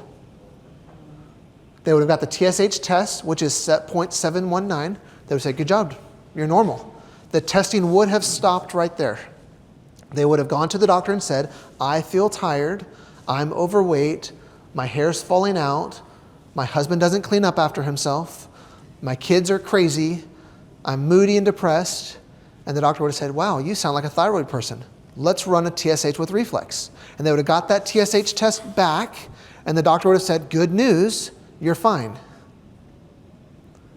And the flaw to that system is we didn't look deep enough to the person's symptoms. What if we had an overzealous clinician who said, I'm going to run TSH and T4 together, because I want to look a little bit deeper than all my colleagues. They still would have come back and said, everything is normal. When I ask for this panel right here to be run, and someone chooses to take this lab test to their doctor, it's the most confrontational visit they ever have. Because their doctor says, that chiropractor's an idiot. I only want to run TSH and T4. And the doctor and the patient says, please, doctor, I want to dig deeper. And they're like, no, you cannot do that. And they want to save $150 and not do it through my office, so they go and try and get it done through their insurance with their primary care. But too many patients have labs that are jacked up like this because they don't get the full panel run on them. So if you ever think at one point in your life you might evaluate someone's thyroid, I will plead with you now to run more than just a TSH with reflex, because it is shocking how many labs come back to my office that look just like this. Whatever they're doing, whether they're taking their selenium and their iodine on their own, and they're getting enough of a stimulus to their thyroid to where their TSH is normal and their T4 is normal, but they are grossly mismanaged in a conventional medical facility. And I don't mean that because they're bad people, but because the paradigm in which they work is different, and they're not getting deep enough to identify the functional imbalance that's present in these patients that are struggling to get better. Yes, ma'am. What do I think about axillary temperature testing? I think that's a great starting point for some things. If you look here on the basal body temperature, if you have a low body temperature, that could be indicative of a thyroid thing. And if you have a cycling female who's tracking her temperature every day of the month, and you can kind of see the ups and downs through menstruation, you can get a glimpse of what's going on in their world. But if I wanted to truly hone in on a diagnosis, it's a weird word to say from a chiropractor. If I wanted to really hone in on what's imbalanced in their body, I'm going to do something like this, even if their temperature is low all the time. And I check temperature on people in the office, and I check blood pressure on the office. It's just part of my normal routine.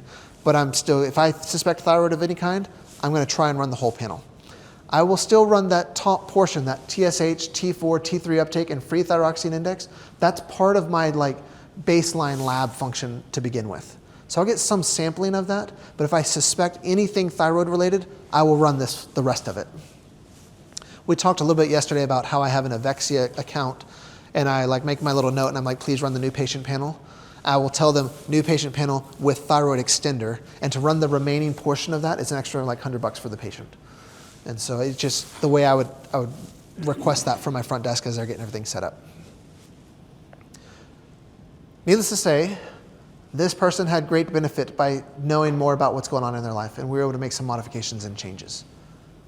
So, when you are conventionally diagnosing thyroid things, the reason TSH and T4 are the two places where doctors hone in on it is because that's how medication is dispensed to create change. If someone has a T4 to T3 conversion issue through the liver, there's no pharmaceutical agent that I can give that individual to increase liver conjugation of T4 to T3. If someone has a receptor binding site issue at where reverse T3 is binding in instead of T3 at the cell site, and now they're having metabolic dysfunction, there's no pharmaceutical agent I can dispense through a prescription to change that. So essentially, it's not worth my time to look into it if I'm a conventional medical doctor. And that's not against them, it's a paradigm shift that hasn't happened yet. So because we're doing a functional medical approach and we're looking at metabolism as a whole, we have ways of which we can address those downstream things through thyroid metabolism. So let's look at this case study. We talk about a swimmer here. So the reason I point out that this person is a swimmer specifically is because of this halogen concept. This person lives in the pool. They're 10 years old, they have normal body mass composition, they're active, they're healthy, but she comes in, she's got some neck pain, her hips bother her, she's a little bit tired, but she can't swim the length of the pool as well as she used to. So when she came to see me at 10 years old, her times for swimming, like her 100-meter freestyle, were slower than when she was 8 years old. But she's bigger and stronger and she should be faster. And she's like, I don't know what's going on. The mom's like, it's so weird. We go to swim practice every single day. We do all this stuff, but she's not getting better with her physical capacity. What do you think? And I was like, I don't know. She swims all day. Maybe she's got chlorine toxicity. It's hard to prove, but maybe it's jacking up her thyroid. Let's run a thyroid test on her. So we ran some tests on her. We found that she was having autoimmunity to her thyroid. Her thyroid labs are technically fine. Her height and weight is technically fine on growth charts. But yet, functionally, when I started supporting her thyroid, her numbers in her swim meets started getting better because we started supporting the way the immune system was attacking her thyroid. But once again, if we would have run just a baseline test, we would have missed it. We would have said, checked the box and said, you're too young for a thyroid problem, your body composition is too good, you're athletic, you're just tired because you're a kid. Eat more veggies. Good luck. So, this is what I did to her. I gave her a bunch of inositol and selenium, black cumin seed. Do any of y'all ever use black cumin seed for anything? Black cumin seed has a tremendous anti-inflammatory and protecting effect on autoimmune conditions. So, you can almost place it in your brain where if you ever hear someone say, I have autoimmune something, just know that black cumin seed has a tremendous buffering effect against the antibody attacking the target tissue. So you'll see black cumin seed over and over and again in our slides as we come up here when it comes to autoimmune antibodies being present in the blood. I'm sorry? I do. I get black cumin seed forte from Standard Process. It's that's where I get it from. But black cumin seed, some of the people on TikTok will say it cures everything, including death. I don't know if I'd say that in a CE event, but I give a lot of black cumin seed out with autoimmune related patients. Vitamin D is huge for people that have autoimmunity. When we think about the concept of seesaws in our life, right? We talk about thyroid and adrenal seesawing off of each other. We talk about sympathetic nervous system, parasympathetic system seesawing. In our immune system, T cells and B cells pivot off of each other. And vitamin D is that central fulcrum there that helps that seesaw balance out. And when you have adequate levels of vitamin D, you'll shift people into a better balance from an immune standpoint. So we want to support those on individuals with autoimmunity. Lots of essential fats. When you were back in school and you learned cellular biology, you learned that the nucleus of the cell was in the middle. Your mitochondria, which is the powerhouse of the cell that everybody always says, is in the cytoplasm. And that cell wall is a phospholipid bilayer on the outside. When cell wall integrity is weak, autoimmunity has a greater propensity of going up because bad guys have an easier chance of getting in and good guys have an easier chance of getting out. So when something like thyroid antibodies are present, we know that the TPO antibody is the TPO enzyme is somehow presenting itself to the antigen, like the immune system. It is the antigen to the immune system. So TPO is getting where it doesn't belong, and immune system is finding it. We have to strengthen up phospholipid bilayers in the presence of people that present with autoimmune conditions. So I love giving potent amounts of omega-3s, specifically EPA and DHA in concentrated versions with autoimmunity. And then because like fixes like, I love to give glandular-related things when people are having glandular-related issues. Any questions with that type of idea when thinking about how to support this person? Even though they're 10 years old, I 100% gave them 1, 2, 3, 4, 5 different things. I tell them, look, man, if you broke your leg, would you put it in a cast? Yeah. Why? A cast is so aggressive and crazy. Because crazy situations calls for crazy intervention. Sorry, you're 10 years old and you have autoimmunity presenting already. And you're presenting with symptoms of autoimmunity at 10. Let's freaking just get in it and start supporting it. Take these 5 things 3 times a day. But there's so many pills. Okay. They do fine. They'll take your stuff. Just like these aren't the pills you're looking for. They'll take them.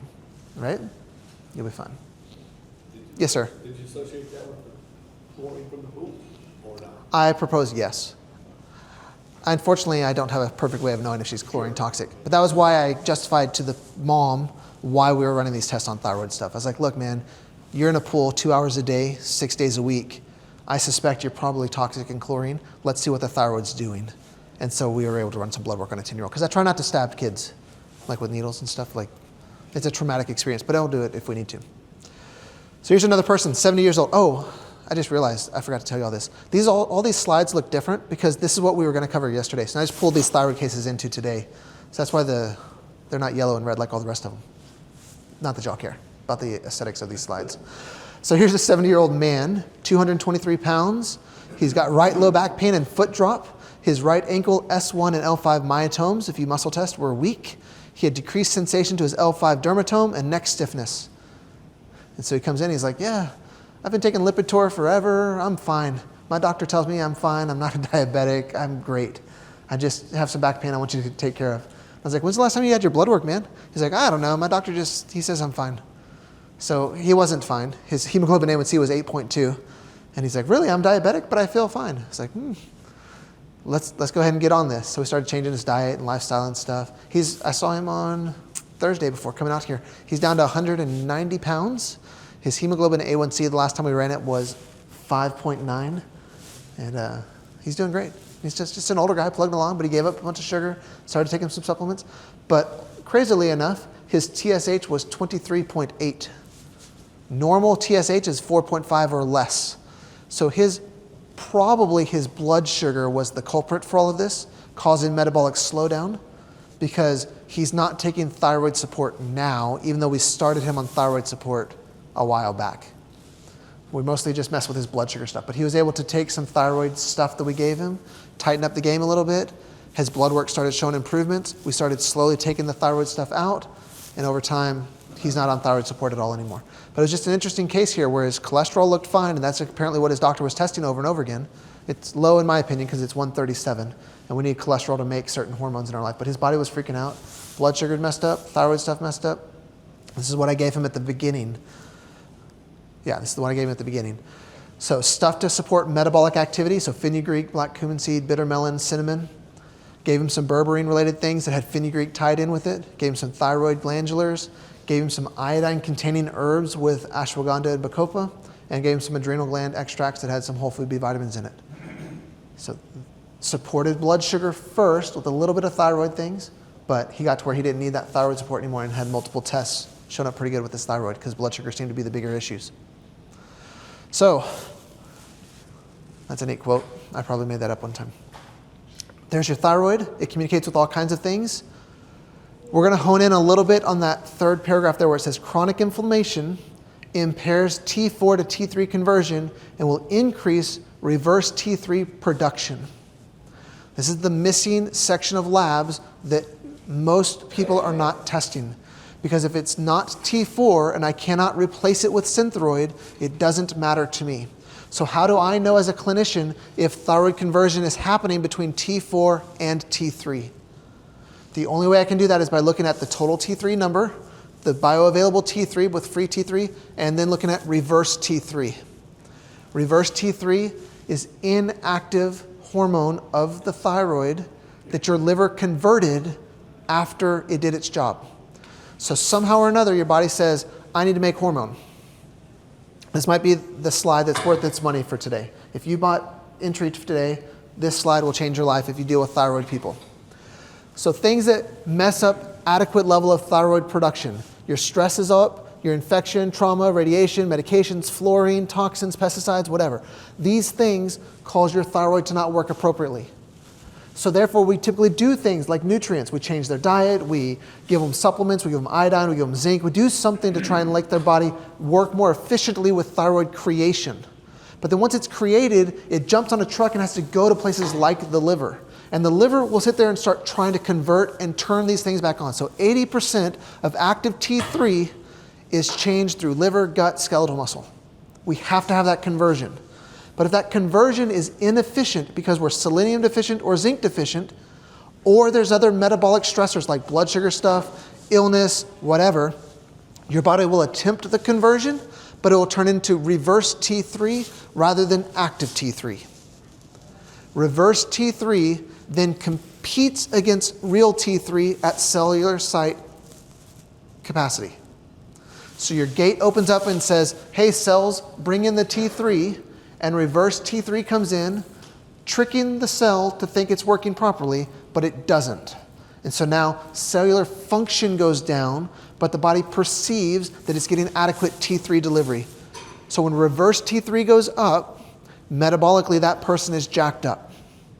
They need to address their blood sugar issue, their cortisol issue, their sleep patterns, their chemical exposure, their medical exposure too sometimes. They need to address some stuff and get it to calm down so they have adequate metabolic conversion. There's more of that recreated in more fancy words. So reverse T3, when it goes up, the metabolism is slowing down and it gets worse in stress, illness, trauma, and cortisol excess. This is how the adrenal glands and the thyroid pivot off of each other. If the adrenal glands go up, conversion becomes inefficient, reverse T3 goes up, and the body compensates by not having adequate thyroid delivery.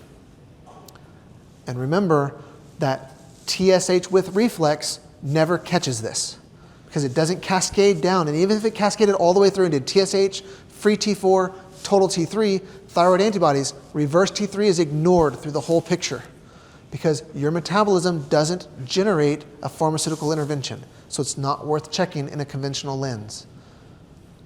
But we look at things a little bit differently. We're trying to get to the bottom of what's going on with these patients. So there's a cool slide there to kind of hone in on that. Normal ranges versus optimal ranges. I love to see reverse T3 under 20 because it gives us a good buffer. But once it's above 24, these people metabolically are getting jacked up. There are ratios because ratios help us a lot in functional medicine. Tell me when you're done taking your pictures, and I'll go to the next slide. Boring. How you figure out the ratio, that's boring stuff. But needless to say, these ratios can help figure out what's going on. Sometimes people will run smaller panels to get loose indications of what's going on. So sometimes you'll see a free thyroxine index that shows up. This doesn't really talk about thyroid stuff, but it's part of the thyroid panel. When your free thyroxine index is messed up, you will often have estrogen-related issues. So it's a loose indication of what's going on estrogen-wise in the body. So when their FGI goes down, estrogens are usually up. That's about the only reason I use that slide. There's that. Antibodies are what they are. That's your cells attacking itself. And if it's attacking itself, somewhere in the body, that genetic code, that protein, has left where it belongs and has exposed itself to the immune system. So we typically want to increase our mineralization, increase our essential fats, increase our vitamin D, increase our black cumin seed to try and protect the immune system from attacking the source over and over again. There are some ranges for it. There are some minerals that will help as you're looking at conversion-related issues. Anything we can do to enhance conversion is going to be good. That's often blood sugar related. It's often metabolic waste that we want to get out of the body. There's a quick reference chart that has all of those other labs from the thyroid on there with the traditional ranges as well as the functional ranges, so that when you get your email from Chris later, you'll just be able to print this page out, stick it next to your desk if you want to dabble with some labs. There are some other things about if you needed to make a real clinical diagnosis. In Texas, I'm not allowed to diagnose anything that's not vertebral subluxation complex. So it's a kind of weird thing. So whenever I have these types of discussions with patients, I will say something like, your lab tests appear to be consistent with that of someone who has sluggish thyroid. So we're going to support your metabolic system in the following ways. And that's about what I would say to somebody, because I have to be more cautious. I can't tell someone you have hypothyroidism and Hashimoto's. Their primary care doctor has to say that. So I have to dance around the words, but if you needed to be able to tell somebody certain things, you could do it by looking at those patterns. So normal panels will hide thyroid issues. So we'll look at ratios and trends and symptoms to try and do that more than an individual marker. So let's look at this person. And I know some of these labs are hard. It's just that happens to be the lab they brought me. So an older lady, she's 78 years old. She's got neck stiffness, dizziness, vertigo, leg fatigue. She feels just tired. And her left big toe is numb. On the labs that she gave me, I only screenshotted the thyroid-related ones, but her TSH is 0.69, which is technically normal, but low normal. Her free T4 is 1.8, so it's right on the line of being too high. She has a free T3 of 2.8, which is low normal, but her reverse T3 is 32. So when we think about reverse T3 being high, we've got metabolic sluggishness and inefficient conversion. Her body is making T3, but it's making the inactive form, and her body is now competing at binder site locations where the bad guys are sneaking in before the good guys. And you can see that through other labs, like her cholesterol being elevated, her liver enzymes being elevated. She's got metabolic sluggishness that's impairing thyroid activity. So in this particular individual, we're going to modify their lifestyle.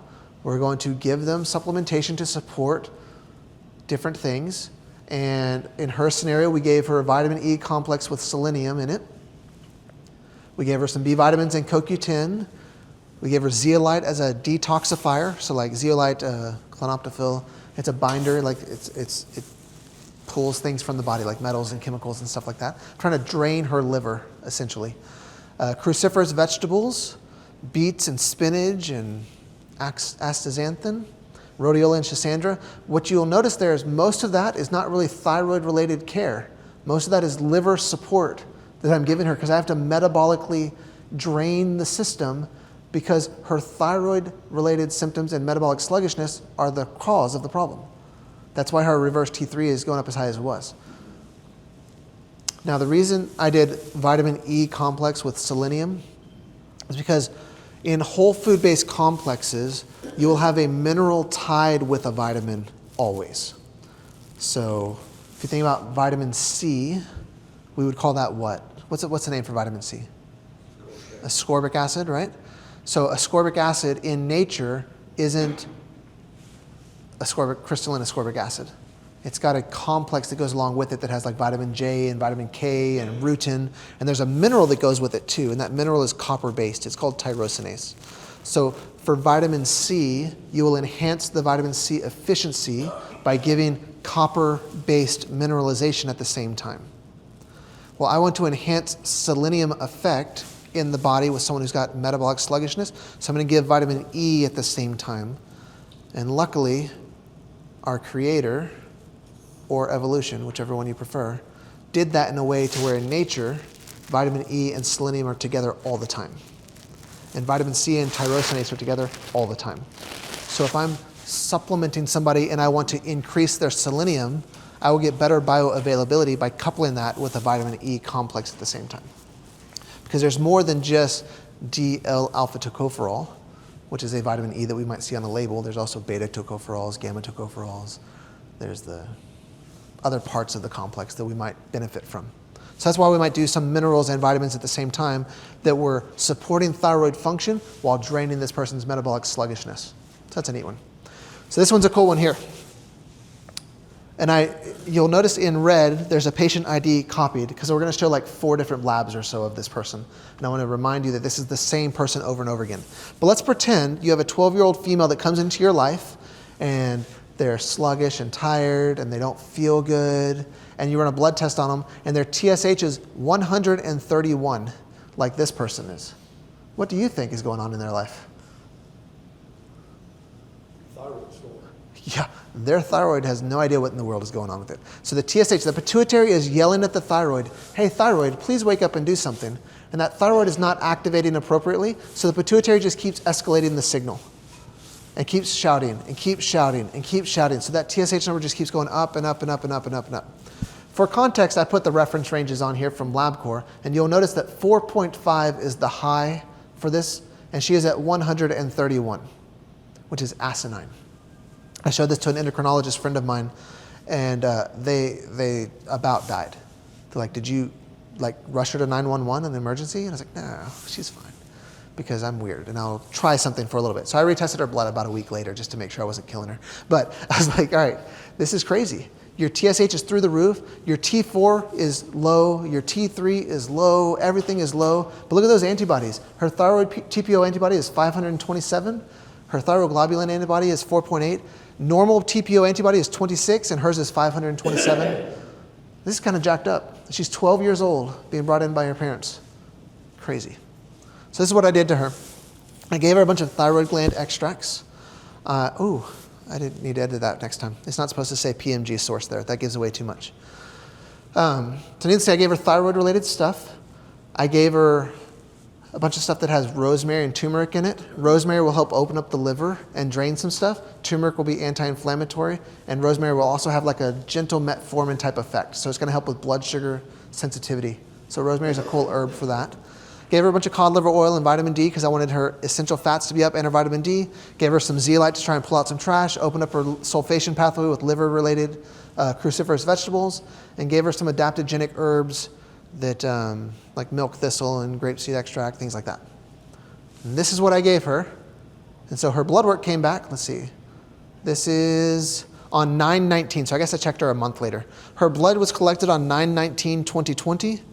Gave her that program. On 10/28/2020, her TSH was normal, her T4 was normal, her T3 was high now because all of a sudden her thyroid kicked in. Her antibodies are still crazy and off the chart, but we got a functional change in her. She lost like 5 or 6 pounds in that month, without changing anything. Her energy came back up. She was sleeping through the night. She's like, I feel good. I was like, yeah, but your thyroid antibodies are still crazy. Your immune system's still being a little bit wonky. But I like that she wasn't in crisis mode anymore there. So then we check her again. This is on 1/13/22. So this is, that's too big of a gap. Never mind. So over here, we have our year checkup. So these are her labs from June 18th of 21. All of her thyroid stuff is back to normal. Her antibodies had come down to 361 from over 600 down to 361. Her thyroglobulin antibodies are still high. In fact, they went up a little bit from this one because they went from 8.8 to 11.2. But thyroid function doing much better. Autoimmunity in some areas doing better, some areas not doing better. And then her year follow-up after that on January 22, thyroid numbers had come down even better. So in this particular individual, we definitely had to modify her diet. She's 100% gluten-free. She won't even look at gluten. Because every time we put her on gluten, she'd feel worse. Her stomach would just hurt. She's basically celiac, but of the thyroid. And so by being off of gluten and taking supplements and stuff, we started just seeing her antibodies just start coming down and supporting her in that way. So huge changes for this girl. That was when she was 13. I saw her not too long, I don't know, within the last month or two. And she's just rocking and rolling in life. She's a senior in high school now. She's having a good time. Still takes her supplements sometimes, but doesn't do gluten at all. Like you couldn't pay her $1,000 to eat a piece of bread right now because of how bad she will feel if that happens. And it's been a little bit rough, but really cool to watch her labs over the years as she's gotten better. So here's another one. We got a 37-year-old female, muscle stiffness, muscle cramps. Her heart races at night. She's restless. She's tired during the day. She had been diagnosed with hypothyroidism at 17 years old, and for 20 years was on thyroid medication. Now remember, you have to pretend you're the conventional doctor, so you run a TSH with reflex on her. You know she's already on medication, so you run your TSH, and it looks normal. If possibly you ran a T4, it also looks normal, so you're like, hey, everything's good. What do you see is going on with her, though, for why she might be feeling cramping, racing hearts, restlessness? What's going on that might be going on here that's too much? I'm sorry?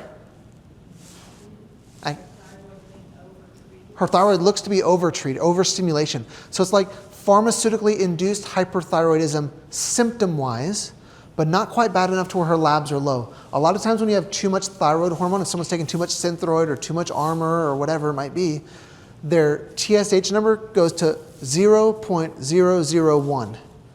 And that's where you know you're taking a lot of thyroid hormone because your pituitary has turned off and is no longer talking to your thyroid at all. Here, we have a little bit of communication still, and it's not enough to be flagged by the lab yet, but by running the additional test of T3 and her antibodies, we can see that, yeah, she's probably still a hypothyroid person with Hashimoto's, but because she's been doing medication for so long, her thyroid numbers look fine, but she's being overstimulated, and that's why her T3 is higher than what it needs to be. She's getting that Synthroid in, or levothyroxine, whichever one she's on. It's going to the liver, and the liver is converting it as fast as possible, and her T3 numbers are climbing up, and her body's saying like, dude, you've got too much T3 in my life. Here's some flutters, here's some restlessness, here's some anxiousness, but yet I still get tired. And it can't quite figure out the system. So we invited her to go back and talk with her doctor, but at the same time, we supported some stuff. And so once again, when I have antibodies, I'm going to look for ways to support the immune system. I'll often go to black cumin seed because I like that a lot. It's huge for autoimmune thyroid stuff, but it looks like in this situation we stumbled across turmeric instead. Also an anti-inflammatory, lowers that infectious load and that immune response, but going to increase vitamin E with selenium. We're going to have more essential fatty acids because of their EPA and DHA. We're going to use some thyroid extracts. We're going to try and keep the liver moving. That's what the highlight is from those slides there. Any questions about thyroid stuff before we go on to more subjects? I tell you, if you've never run thyroid tests on people and you just start running it, you're going to find a ton of thyroid people, which is why I wanted to do some cases to show you what normal looking thyroid labs will hide. And they are all over the place to find these extra labs where things are a little bit wonky. Like I said, I personally lean a little bit gun shy toward iodine containing herbs and products. That's why you'll often see like iodine's not listed on here a lot. It's not that iodine is bad, but I will always start personally being a little bit gun shy of iodine. And then if it's not responding like I want, then I'll start increasing the iodine at that point. Whereas earlier we saw a couple of people, I don't know, a long time ago, we saw one that had some iodine in it, but I typically don't do that off the bat. Good to go? You might need to stand up for like 2 minutes while we go to the rest of it, or are you doing good? You might want to warm up a little bit. 2 minutes. We won't really leave, but just kind of stand up and move around for a second. Give yourself a chance to breathe. Shake a question loose. We're down to our final hour. This will give me a chance to take a drink of water, since I live in 100% humidity and the air conditioning here is sucking me dry.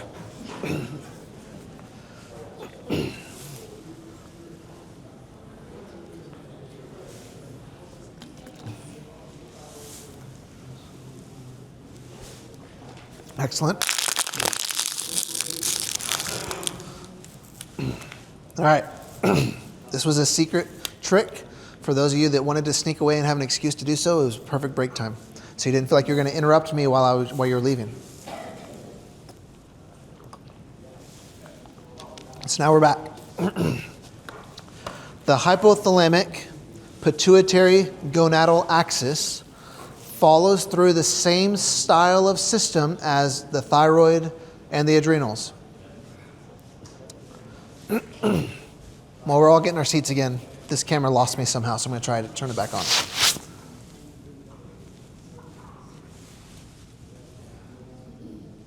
All right.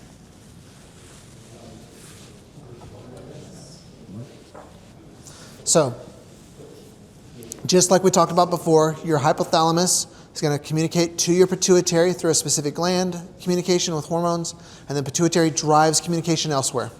Happens the same way with the gonads. Gonads being the official words for ovaries or testes. Sex hormone production like estrogen, testosterone, and progesterone, it's essential to have communication through this system. So one thing I would hope to remind everybody here is that the reproductive organs are more than just sex hormone creation for reproduction. They help balance and maintain metabolic activity. They will affect neurologic tone. They will affect procreation, of course. They'll affect energy and mood and resilience and stuff like that through life. This is why people that have low testosterone feel like 18 and bulletproof the moment they get their testosterone back up.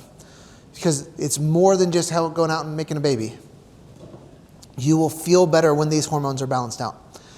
The hardest part about this particular portion of the class is there's not nearly enough time to teach it. I could teach 12 hours on just the HPG axis. And so we're going to just hit some highlights, and I will try my best to not just bore you all to death with pages and pages of slides. But needless to say, you have growth creative hormones, like the anabolic pathways, and then you have adaptive pathways that are trying to protect you from the stressors in your life. There's a slide about it. Testosterone and estrogen do this the most. Boring. If we're going to try and support someone, though, that has some imbalance, we have to remember that herbs, though they have gender, you have male herbs and female herbs, herbs do not only address male conditions or female conditions. Like, you can give a guy a black cohosh, and that's perfectly fine. Evening primrose oil, you can give it to someone who's a male and do some phenomenal things with that individual. So we don't have to just compartmentalize plants as their therapeutic need for certain symptoms, okay? In fact, evening primrose oil, just as a side note, is a great herbal way of stimulating dopamine in the body for someone. So someone who has Parkinson's, which more often than not is going to be male, could benefit from evening primrose oil as a dopaminergic stimulant rather than thinking evening primrose oil for a menopausal woman, even though both of those are viable therapeutic options for using that plant. Does that kind of make sense? Since we talked about dopamine, here's another nugget. Flava beans and velvet beans have naturally occurring dopamine inside of them. So you can have your patients start eating these legumes that have natural dopamine precursors, and it's weird because you'll start many times seeing dopaminergic changes in their body. So just a weird thing since we stumbled across evening primrose oil as an option for supporting dopamine. But needless to say, these plants, we sometimes hyper-compartmentalize them in our life, and we say, wait, you have hot flashes, you get wild yam complex. Oh, you have low testosterone, I can't give you wild yam because that's a hot flash and estrogen-related thing. Sometimes biochemically it makes sense to give herbs that are traditionally used with one sex to another. But wild yam is probably one of my favorite herbs to give to women who have hormonal imbalance. So a long time ago, when I sat down in my office and I decided how I wanted to practice, I was thinking, I'm broke and I'm out of school. I need to find a demographic of people that want to come give me money, right? Because we all have this thought in our life at some point. And I'm a chiropractor, and I like chiropractic, and I do all this applied kinesiology and muscle testing and stuff like that. So I started thinking, maybe I'll do some athletic type stuff. I'd work with some athletes because that's fun, and I'm athletic-y sometimes, and that could be good, right? So I started thinking, like, I want to do high school kids and athletes. And I started like mapping out my business plan and thinking, high school kids aren't decision makers. That's a terrible idea. I had to like talk to their parents to get them to come in, and even though I'm like, I could do some good for them, they're not the movers and shakers of the family. So then it got me thinking, like, who's the mover and shaker of the family? And I was like, oh, of course, the mom, because I know my life, and I'm out to lunch all the time, and my wife keeps me straight. So therefore, what can I do to help moms? And then I started like talking to moms and thinking about it, and I was like, oh, moms want to be back in their 20s again, but they're not because they've had babies. So now they're hormonally jacked up, and they're not at the weight they want to be at anymore, and they're tired all the time because the kids keep them up and stressed out. So I just started making my game plan to see how do I attract moms to my office. But I don't want new moms because 23-year-old moms, they're broke still. So I needed moms that had money. So then I thought, okay, where are the moms that have money? Okay, they're in the 35 to 55-year-old demographic. So what do these people really have going on? And they're all transitioning in life from cycling, kids are older, stressed out of their gourd, thyroid's not working anymore, entering into early menopause. And I said, that's the demographic for me. So my life revolves around hormonal women. I've got 6 of them that work with me. No, I'm just joking. They're great. I'm married to one. No, she's great too. But ultimately, I started thinking, how do I help women and their hormonal imbalances? Because it made sense for me as I was creating a business plan, 15 years ago, that's where my demographic was. And the husbands that come to see me are usually drug in by their hormonal wives. The kids that see me are usually drug in by their hormonal moms. And the referrals I get are from the hormonal women gossiping to each other, telling each other how awesome my office is. And so it just was a recipe for success. So if any of you are struggling with what you want to do in your life, you might consider how to manage hormones and how to support them in a good way. And I will propose to you that wild yam, in conjunction with some of these other hormonal herbs, are going to be a game changer for you. Wild yam in and of itself has a lot of hormonal support, but when you couple that with some other things like scutellaria and schisandra and holy basil and some of these other herbs that we talked about from adaptogenic standpoints, man, I've had more married women propose to me by giving them wild yam complex from MediHerb than any other thing that could have possibly happened. It's phenomenal when people come in and say, you changed my life. I don't have hot flashes anymore. I can tolerate my husband. I don't have vaginal dryness. My kids are actually cleaning up after themselves. And all you did was give me this product. And their life is still the same, but their perception of it is different. And wild yam is a big deal when it comes to that. As well as some of these other ones, like chaste tree, huge for getting progesterone to go up in people's lives. So Vitex is how you might know it. Chaste tree is another name for it. These herbs are so potent and powerful to help a woman have better estrogenic and progesterone tone in their life. And it's huge. Cannot stress how awesome these plants are. You saw earlier that pretty much every time I mentioned something that had to do with the liver, I discussed cruciferous vegetables. So when someone had metabolic sluggishness and I wanted to detox their body, I give them a bunch of cauliflower and Brussels sprouts and kale and things like that.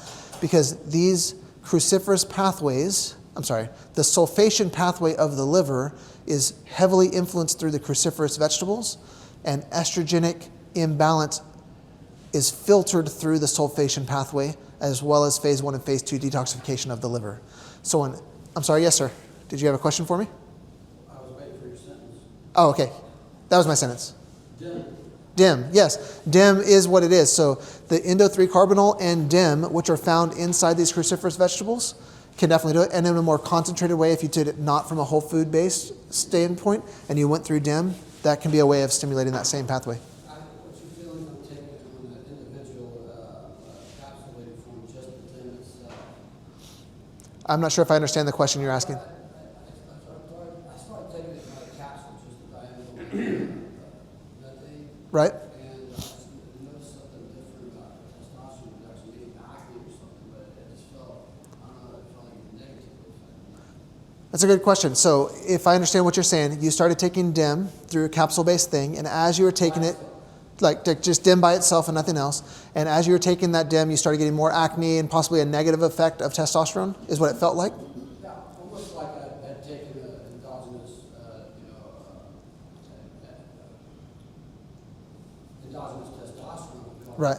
Like cystic acne or something. Right. You know, it felt like I was having that, and I'm like, whoa, so I stopped taking it just by itself. I see. How long did you take it for? I'm trying to specifically make sure that I do, an esterase inhibitor, so I can prevent the DHT. Right.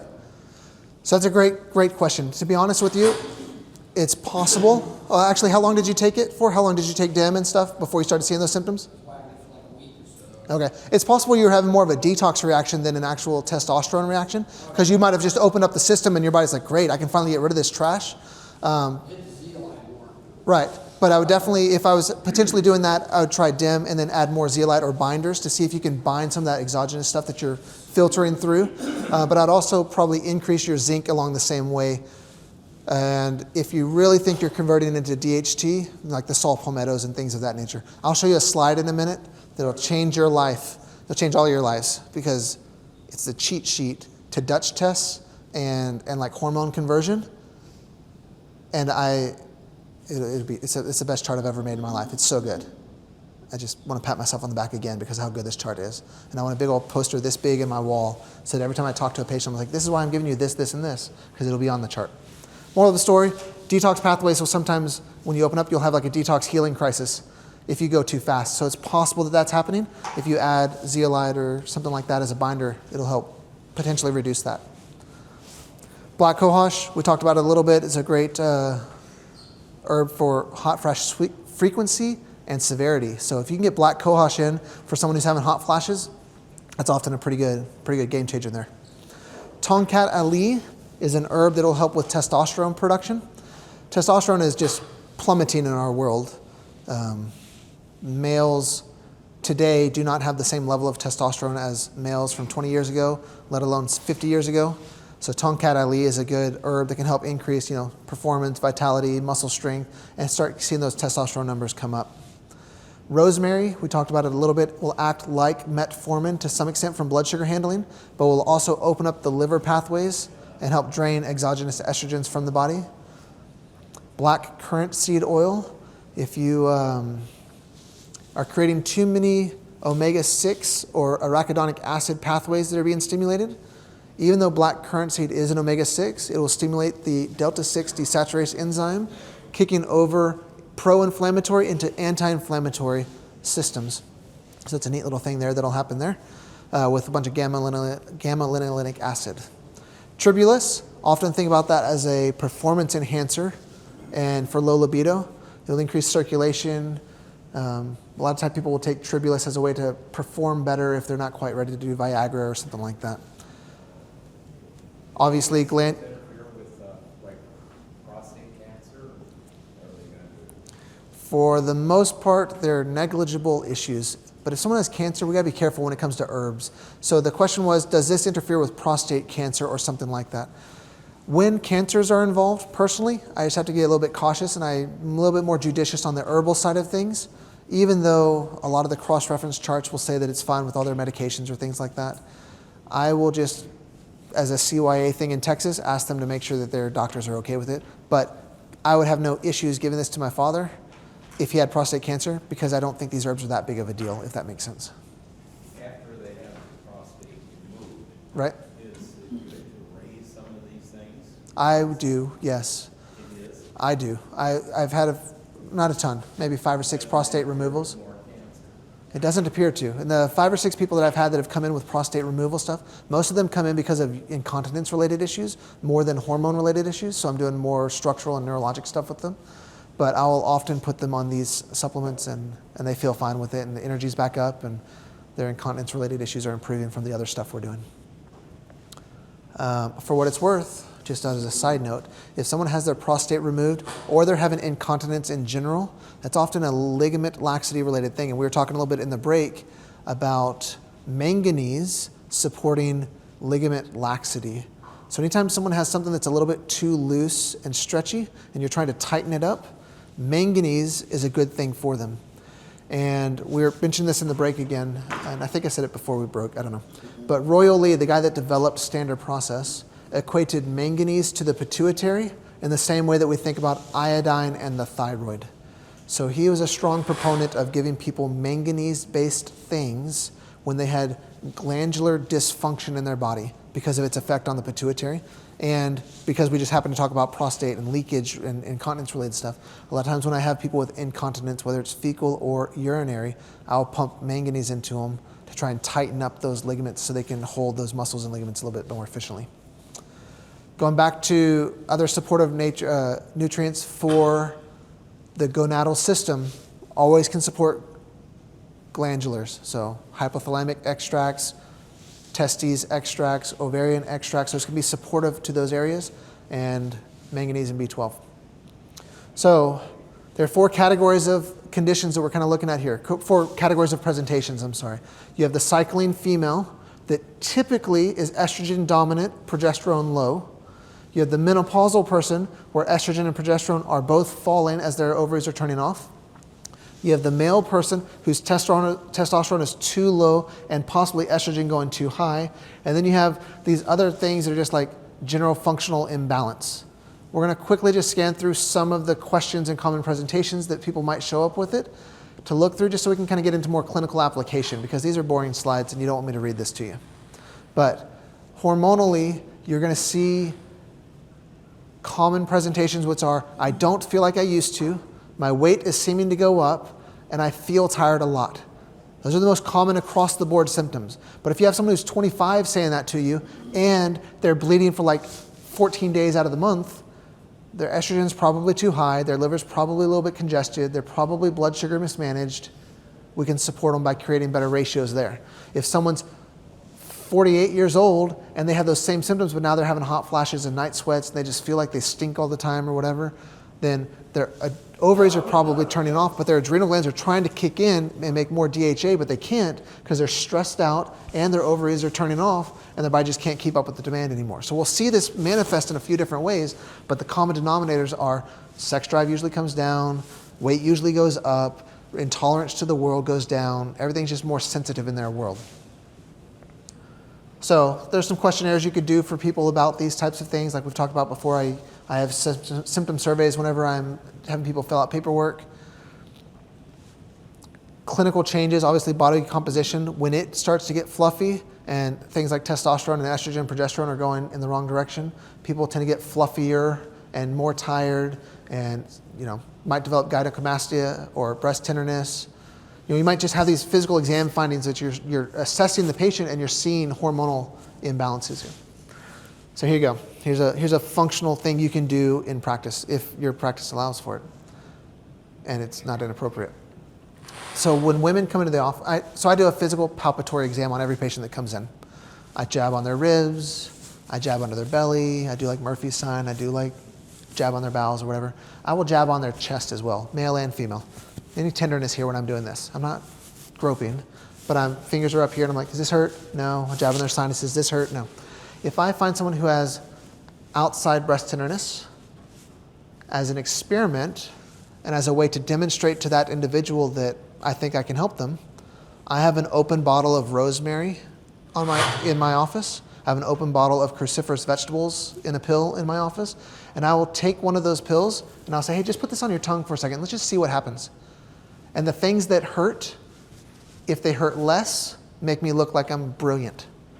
And if they hurt the same, they're like, okay, I just want to see, no big deal. But if I jab on someone's chest because they have estrogen that's too high and they're having breast tenderness, and now all of a sudden I put cruciferous vegetables on their tongue and their body creates a neurologic response that says, hey, this is good for me. I can do something with this. And now that breast tenderness has gone down, they say, what was that? And I was like, well, come back for round 2 and I'll give it to you in your report of findings visit. No, I don't say that. I just think, oh, it's cruciferous vegetables. A lot of times breast tenderness has to do with estrogen mismanagement, and we wanted to see if neurologically your body would process that this is valuable for you in your life. And that's kind of a weird AK thing, but when you put pills on people's mouths and it creates a change in their body, that's valuable information for me as a clinician, so I like to note that down. And that's kind of a weird thought, and some people are like, but I didn't eat that and digest it. How did that work? I was like, well, that's a good question. And I'll use an example, like, someone with a peanut allergy? And they're like, well, yeah. I was like, do they have to eat that peanut and swallow it and wait 2 hours for it to get to their stomach and digest before they have a reaction? And they're like, no, it's like instantaneous. So yeah, I'm just trying to do that, but in reverse. So instead of killing you, I'm trying to see if I can make you better. And they're like, okay, that makes sense. Because I'm looking for neurologic tone through the thalamus and anterior motor horn neurons and all that weird stuff that has to do with neurology. But when I put that on their tongue and I use cruciferous vegetables and jab on their chest and their breast tenderness goes down, they're wowed. And if that doesn't work, I say, no big deal. And I'll try rosemary or something that has rosemary in it. And if that doesn't work, no big deal. I might try something that has an adrenal gland tissue in it and see what happens. And they're like, wow. And now that gives me an idea. It says, wait a second, when I did my adrenal thing on your tongue and your breast tenderness went down, maybe I need to support the adrenal glands as well as whatever else I might do with your liver. But if I put a bunch of those in their mouth and it doesn't change anything, I just make a note of it and I go on because I want to see what else is really going to happen. But I'll do these little clinical things to see if I can create change. Or like when we did the light in the eyes, and some of you couldn't hold very long and it was only like 3 seconds before it started pulsing, I might have them suck on an adrenal gland, and then I'll do it again and it goes from 3 seconds to 12 seconds. I'm like, okay, cool. Not perfect, but it's moving you in the right direction. That's clinically relevant for me, that I might give you this adrenal thing as part of your program if it makes sense with everything else that's going on. Does that kind of make sense? But the breast tenderness one is huge. Huge. So many women are just like, because remember, my primary demographic is women. And when you get their breast tenderness to stop being tender, they're like, that was cool. And they go tell all their friends, hey, if you have breast tenderness? Go see this guy. He'll fix it for you. I'm like, thank you. And it's great. Clinical pro. So yeah, that's boring stuff. We'll go to the next one. There's some ways in which hormones will do weird things that decrease inefficiency across the body due to body composition. Testing of hormones. Generally speaking, have any of you ever done a blood test for hormones? Yeah? Is there a target day that you prefer when running those hormones? Let's say they're cycling. So if someone's having a monthly cycle, is there a day that you would ask those people to do their blood test? You like to do it during ovulation? That's when you typically would have them do it? Okay. Do you do it on different times? A couple of you rose. You like ovulation time frame? Also ovulation time frame over here? Or when do you do it? During luteal phase. So follicular phase is when they're bleeding. Then they have a no more bleeding time frame. Then they ovulate. And then after ovulation, they have their luteal phase. And in that luteal phase is like time for pregnancy. I typically would test during the luteal phase too. Around day 21 and 21 is about when I tell most people. Day 20, 21, and 22 is when I would ask people to do their testing. But if we run one of these tests, whether it's LH, FSH, estrogen, progesterone, whatever it might be, if it's a menstruating female, we need to know the day they had their test when we're assessing things. Because if we don't know which part of their cycle they're in, the test result means absolutely nothing, okay? So I wrote on here for just reference purposes why some of these things might be up. So like if someone, for example, has high LH and high FSH, those are the equivalent of thyroid stimulating hormone, but to the ovaries or to the testes. So if those start going up, it's assumed that the gonads aren't working. Just like if TSH goes up, we assume the thyroid's not working, right? So sometimes these tests can be a little bit confusing, and I don't want to confuse people, but we want to understand basic physiology of why it's doing its job, right? More hormone. DHEA is probably the best adrenal-based test you can get through labs without doing a salivary panel. These are all just these made-up words and acronyms. We're just going to just skip through a little bit to where I can get to charts that matter, because this will all just be reference, unless you just really want me to go through each test. No, okay, good. So primarily when thinking about a cycling female, those top sections are the ones I typically run, and I'll add those to my regular blood panel, because I still want to know what's their blood sugar like. I still want to know, are you anemic? I still want to know all the other stuff that's basic metabolic activity. But I would like to know these as well, and I typically aim for day 21 if possible. If someone's menopausal, if they have not had a cycle for at least 1 year and they're certifiably menopausal, it doesn't really matter when you run their testing. If they're perimenopausal and they've gone like 2 or 3 months without a cycle and then they get one and then it happens again, I will still shoot for day 21 if they can figure it out. If they can't, we just do the best we can. But those are the types of tests I like to do for those individuals. For men, these are the ones I like to do, and I still run estrogen-related tests on men because of something we mentioned a little bit earlier about aromatization. It's possible for you to take the testosterone you have and start converting that into estrogen. And if we don't look and we only look at testosterone, we potentially are missing the boat.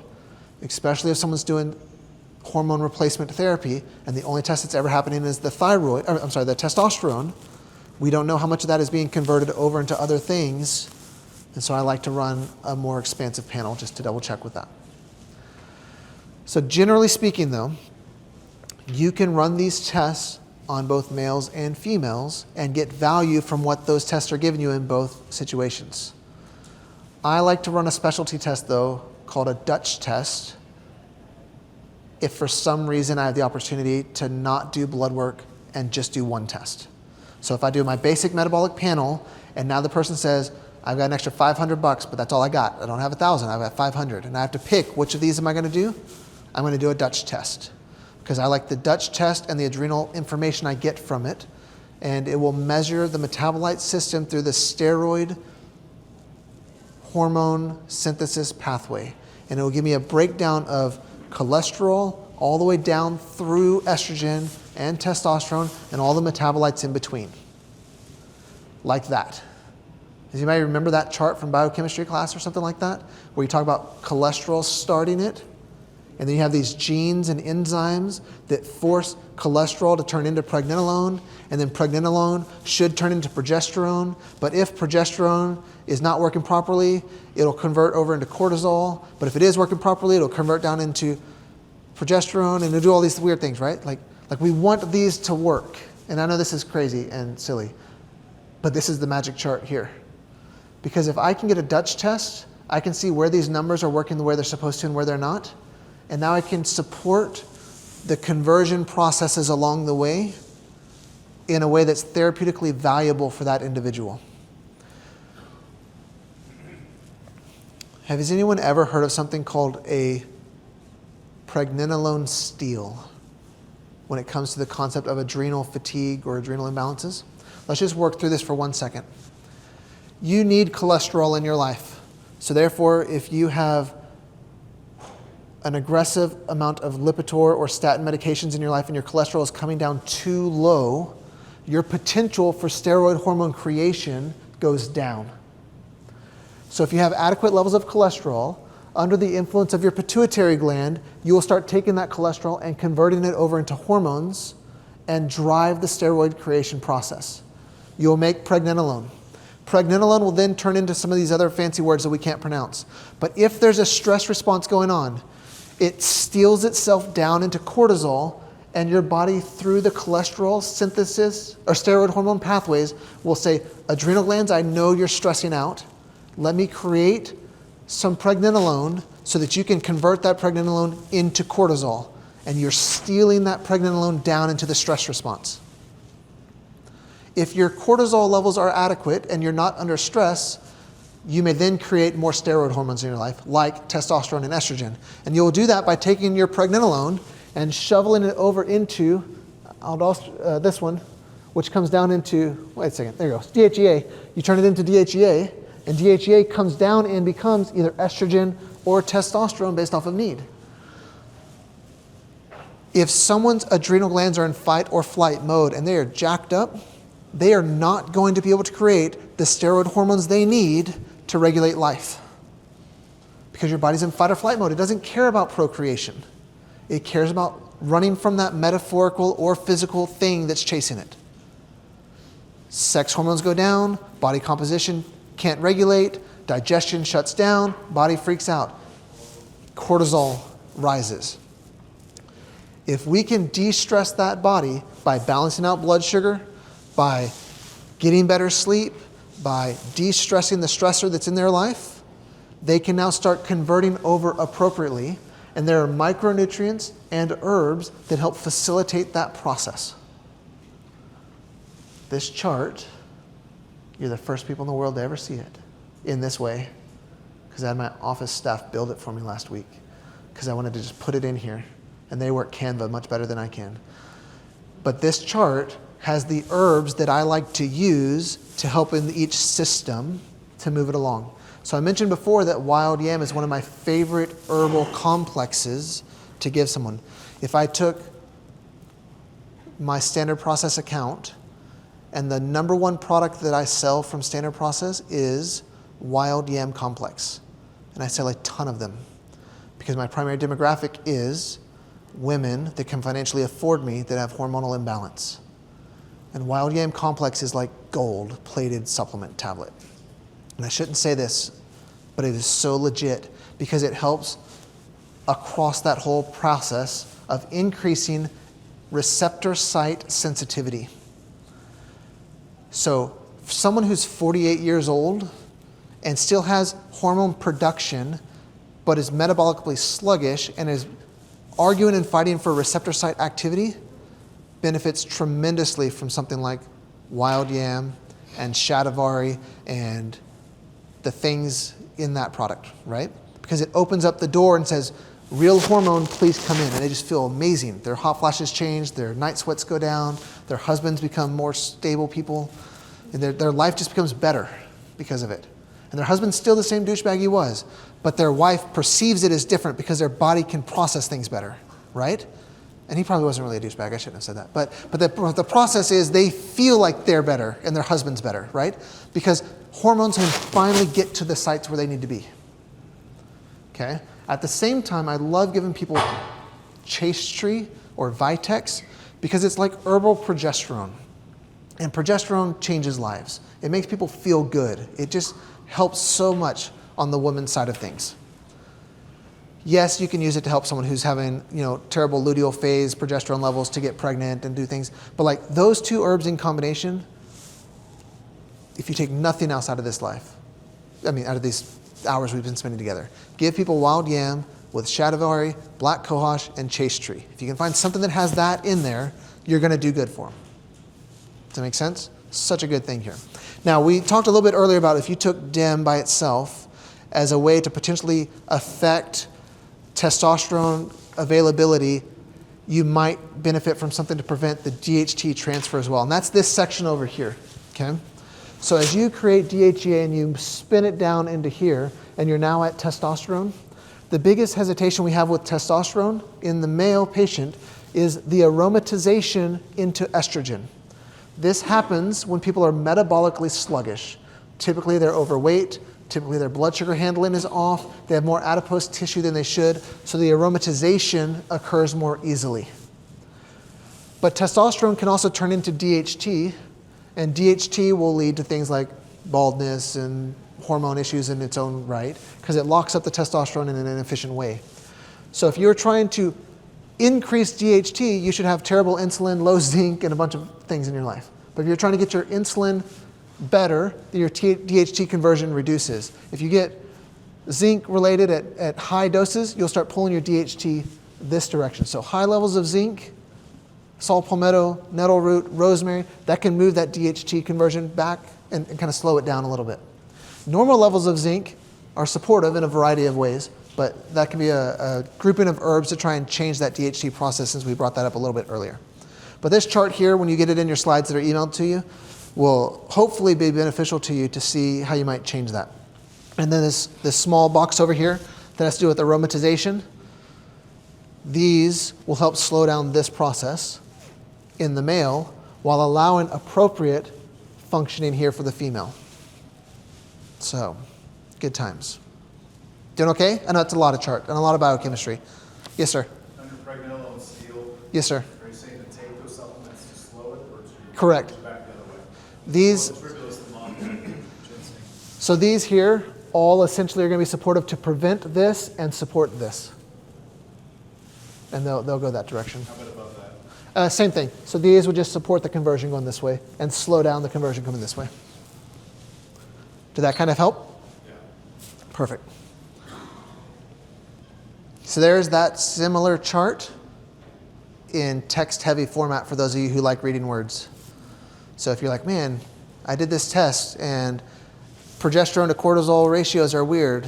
That's creating more sex hormones. I'm sorry, stress hormones. Okay, let me give this person some more B3, B5, vitamin C, magnesium. Maybe give them some licorice, some phosphatidylserine, and that's the rationale behind why. Does that kind of make sense? If you really like to nerd out on biochemistry and hormones, I had this slide in mind for you. If you don't like doing that, we can think about just getting people better. So that's what we like to do too. So let's imagine you have this 39-year-old female. How are we doing on time, by the way? All right, we got time. So you got a 39-year-old female, 5'5", 130. I bet if you saw this girl walking down the mall, you'd think, yeah, she looks good. She's not overweight, cute girl. No issues at all in her life, because we like to stereotype people with our eyes before we figure out what's going on with them, right?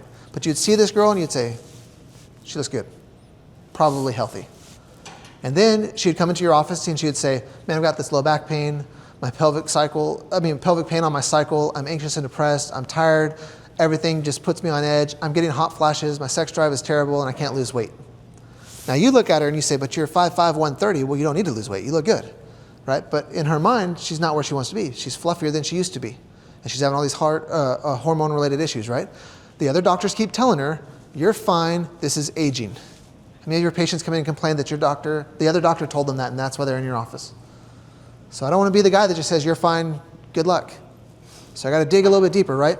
And you can't read all of this stuff, but these are just lab tests that she brought in, and no big deal. But ultimately, everything there more or less looks like it's supposed to look. So we ran a Dutch test on her. And because I said, hey, if everybody tells you you're fine and the lab test says you're fine, but you don't feel fine, let's just dig a little bit deeper.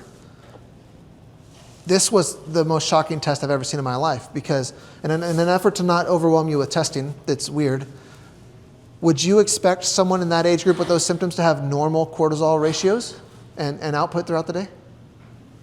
I wouldn't. I fully expected her to be a walking adrenal nut job, right? Like just her adrenal glands freaking out. But when this came back, I was like, wow, that's what we want. That's cool. Now, up here though, you'll see her estrogen. It should be between those two stars with the arrow going straight up. That's her E2. This is her progesterone, and this is her testosterone. These are her cortisol numbers, and if you've never read a Dutch test before, just know that they should go between the stars, and when they're outside of the stars, that's a potential problem. So this particular person, who's 39 years old, normal body composition, weighs 130 pounds, has minimal estrogen in her life. She's having hot flashes and night sweats, and she's like, I think I'm going through menopause, but I'm 39. This is weird. Okay. I'm sorry? No, I was just saying. Yeah, that's crazy. So this is our pregnenolone at the very, very top. Remember, this is why I like my little chart I made, because at the very top you have pregnenolone, and it says from pregnenolone it can convert down into progesterone or DHEA, and then DHEA is going to convert into some things, and these things will aromatize over into some things, and it's that sex hormone steroid creation chart in a slightly different format, but you can see now which things are in range versus not in range, and it gives us an opportunity to see how we might support this individual. Well, her E1 is low, her E2 is low, and her E3 is low, which are different types of estrogens. That first chart here was just the estradiol, which is E2.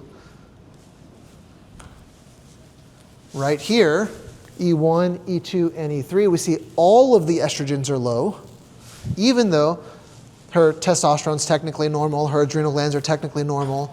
Like, we just need to support this person's conversion of estrogen into her life because her lack of estrogen is making her perceive that she's going through menopause at 39 years old, even though her progesterone and testosterone are technically in decent ranges. This is me just zooming in on that section of estrogen in case you couldn't see it in the background. It's just the same slide. But you can see, once again, those yellow arrows are not facing straight up like they're supposed to between the stars, which is what we honed in on with her. So for her, I used a product that is the #1 selling product in my office that includes wild yam, shatavari, black cohosh, sage, St. John's wort, and Korean ginseng. And that product alone, I forgot to mention the St. John's wort earlier, it just helps people calm down a little bit. It helps that serotonin pathway a smidge as they're attempting to not just murder their spouse, right? Because she's menopausal at 39. This is what's going through her mind. She's like, he's the one, it's today, right?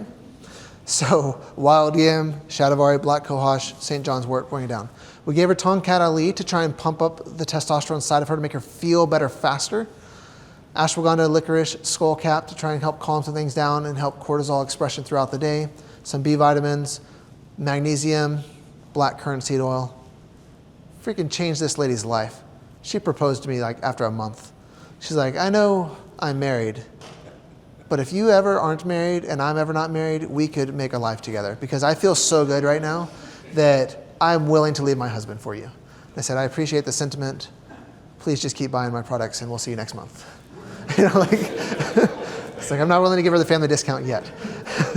But in this day, it changed her life because it was something that simple. Just her estrogenic load was going down and she needed just a little bit of support there.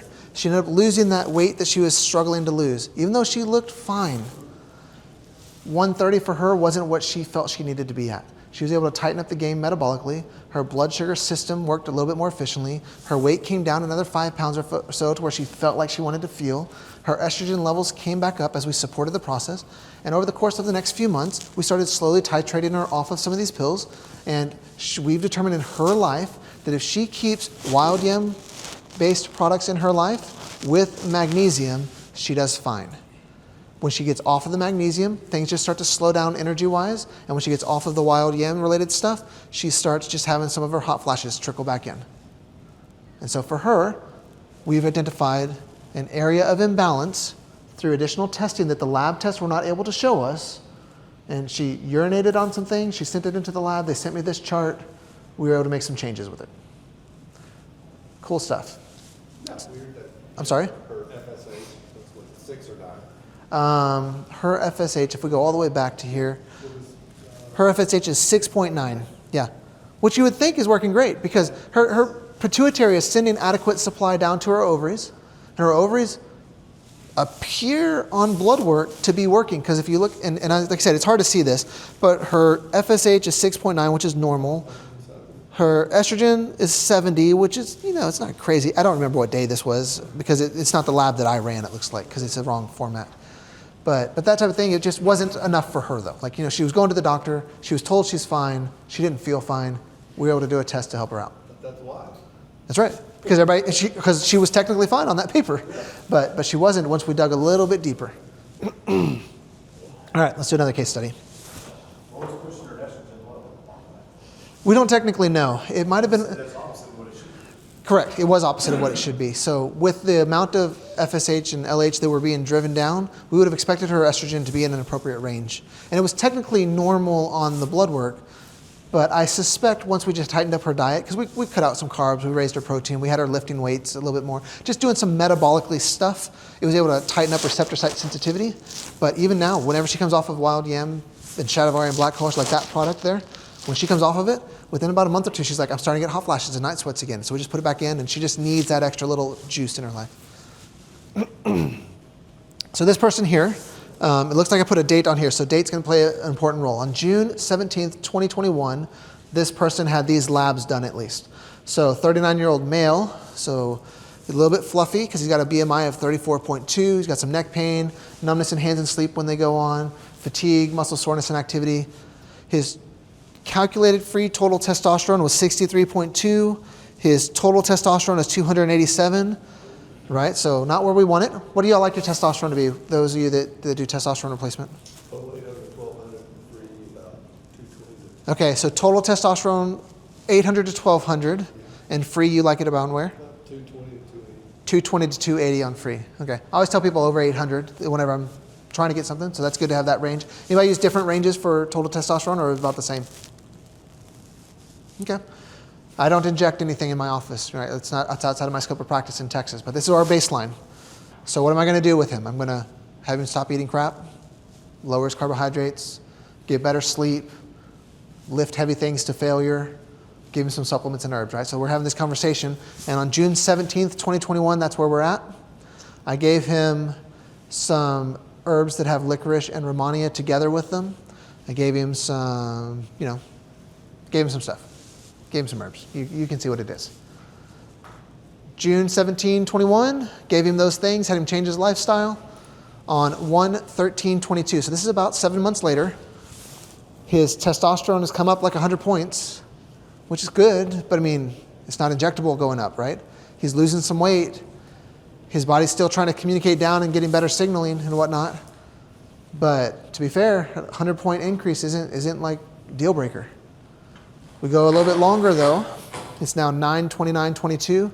This is without injecting stuff into him. His testosterone is now up to 551. He's losing weight along this process, so he's just naturally trying to ease into it. And he was cool with the process. He's like, I'm not ready to inject stuff into me yet. But let me see if I can modify my lifestyle through diet, through lifestyle, through exercise, whatnot. And we were able to get a pretty decent shift in his body. His cortisol was coming down lower, which is good.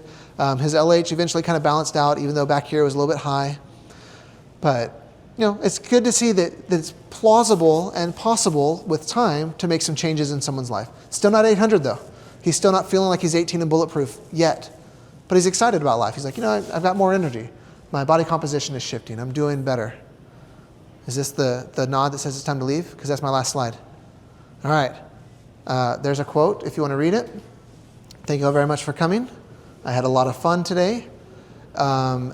If you want my slides and you haven't asked Chris for them yet, feel free to reach out to him. He'll get those taken care of for you. But it's been a pleasure meeting with all of you. Hopefully you tolerated my jokes okay. And y'all are a good group of crowd. Thank you very much.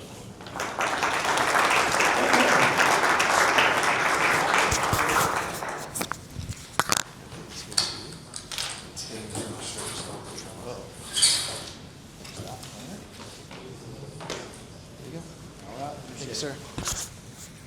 Hey, I want to thank you guys for coming and spending this weekend with us. I hope it was as Thanks, Chase. Yes, sir. Thank you very much.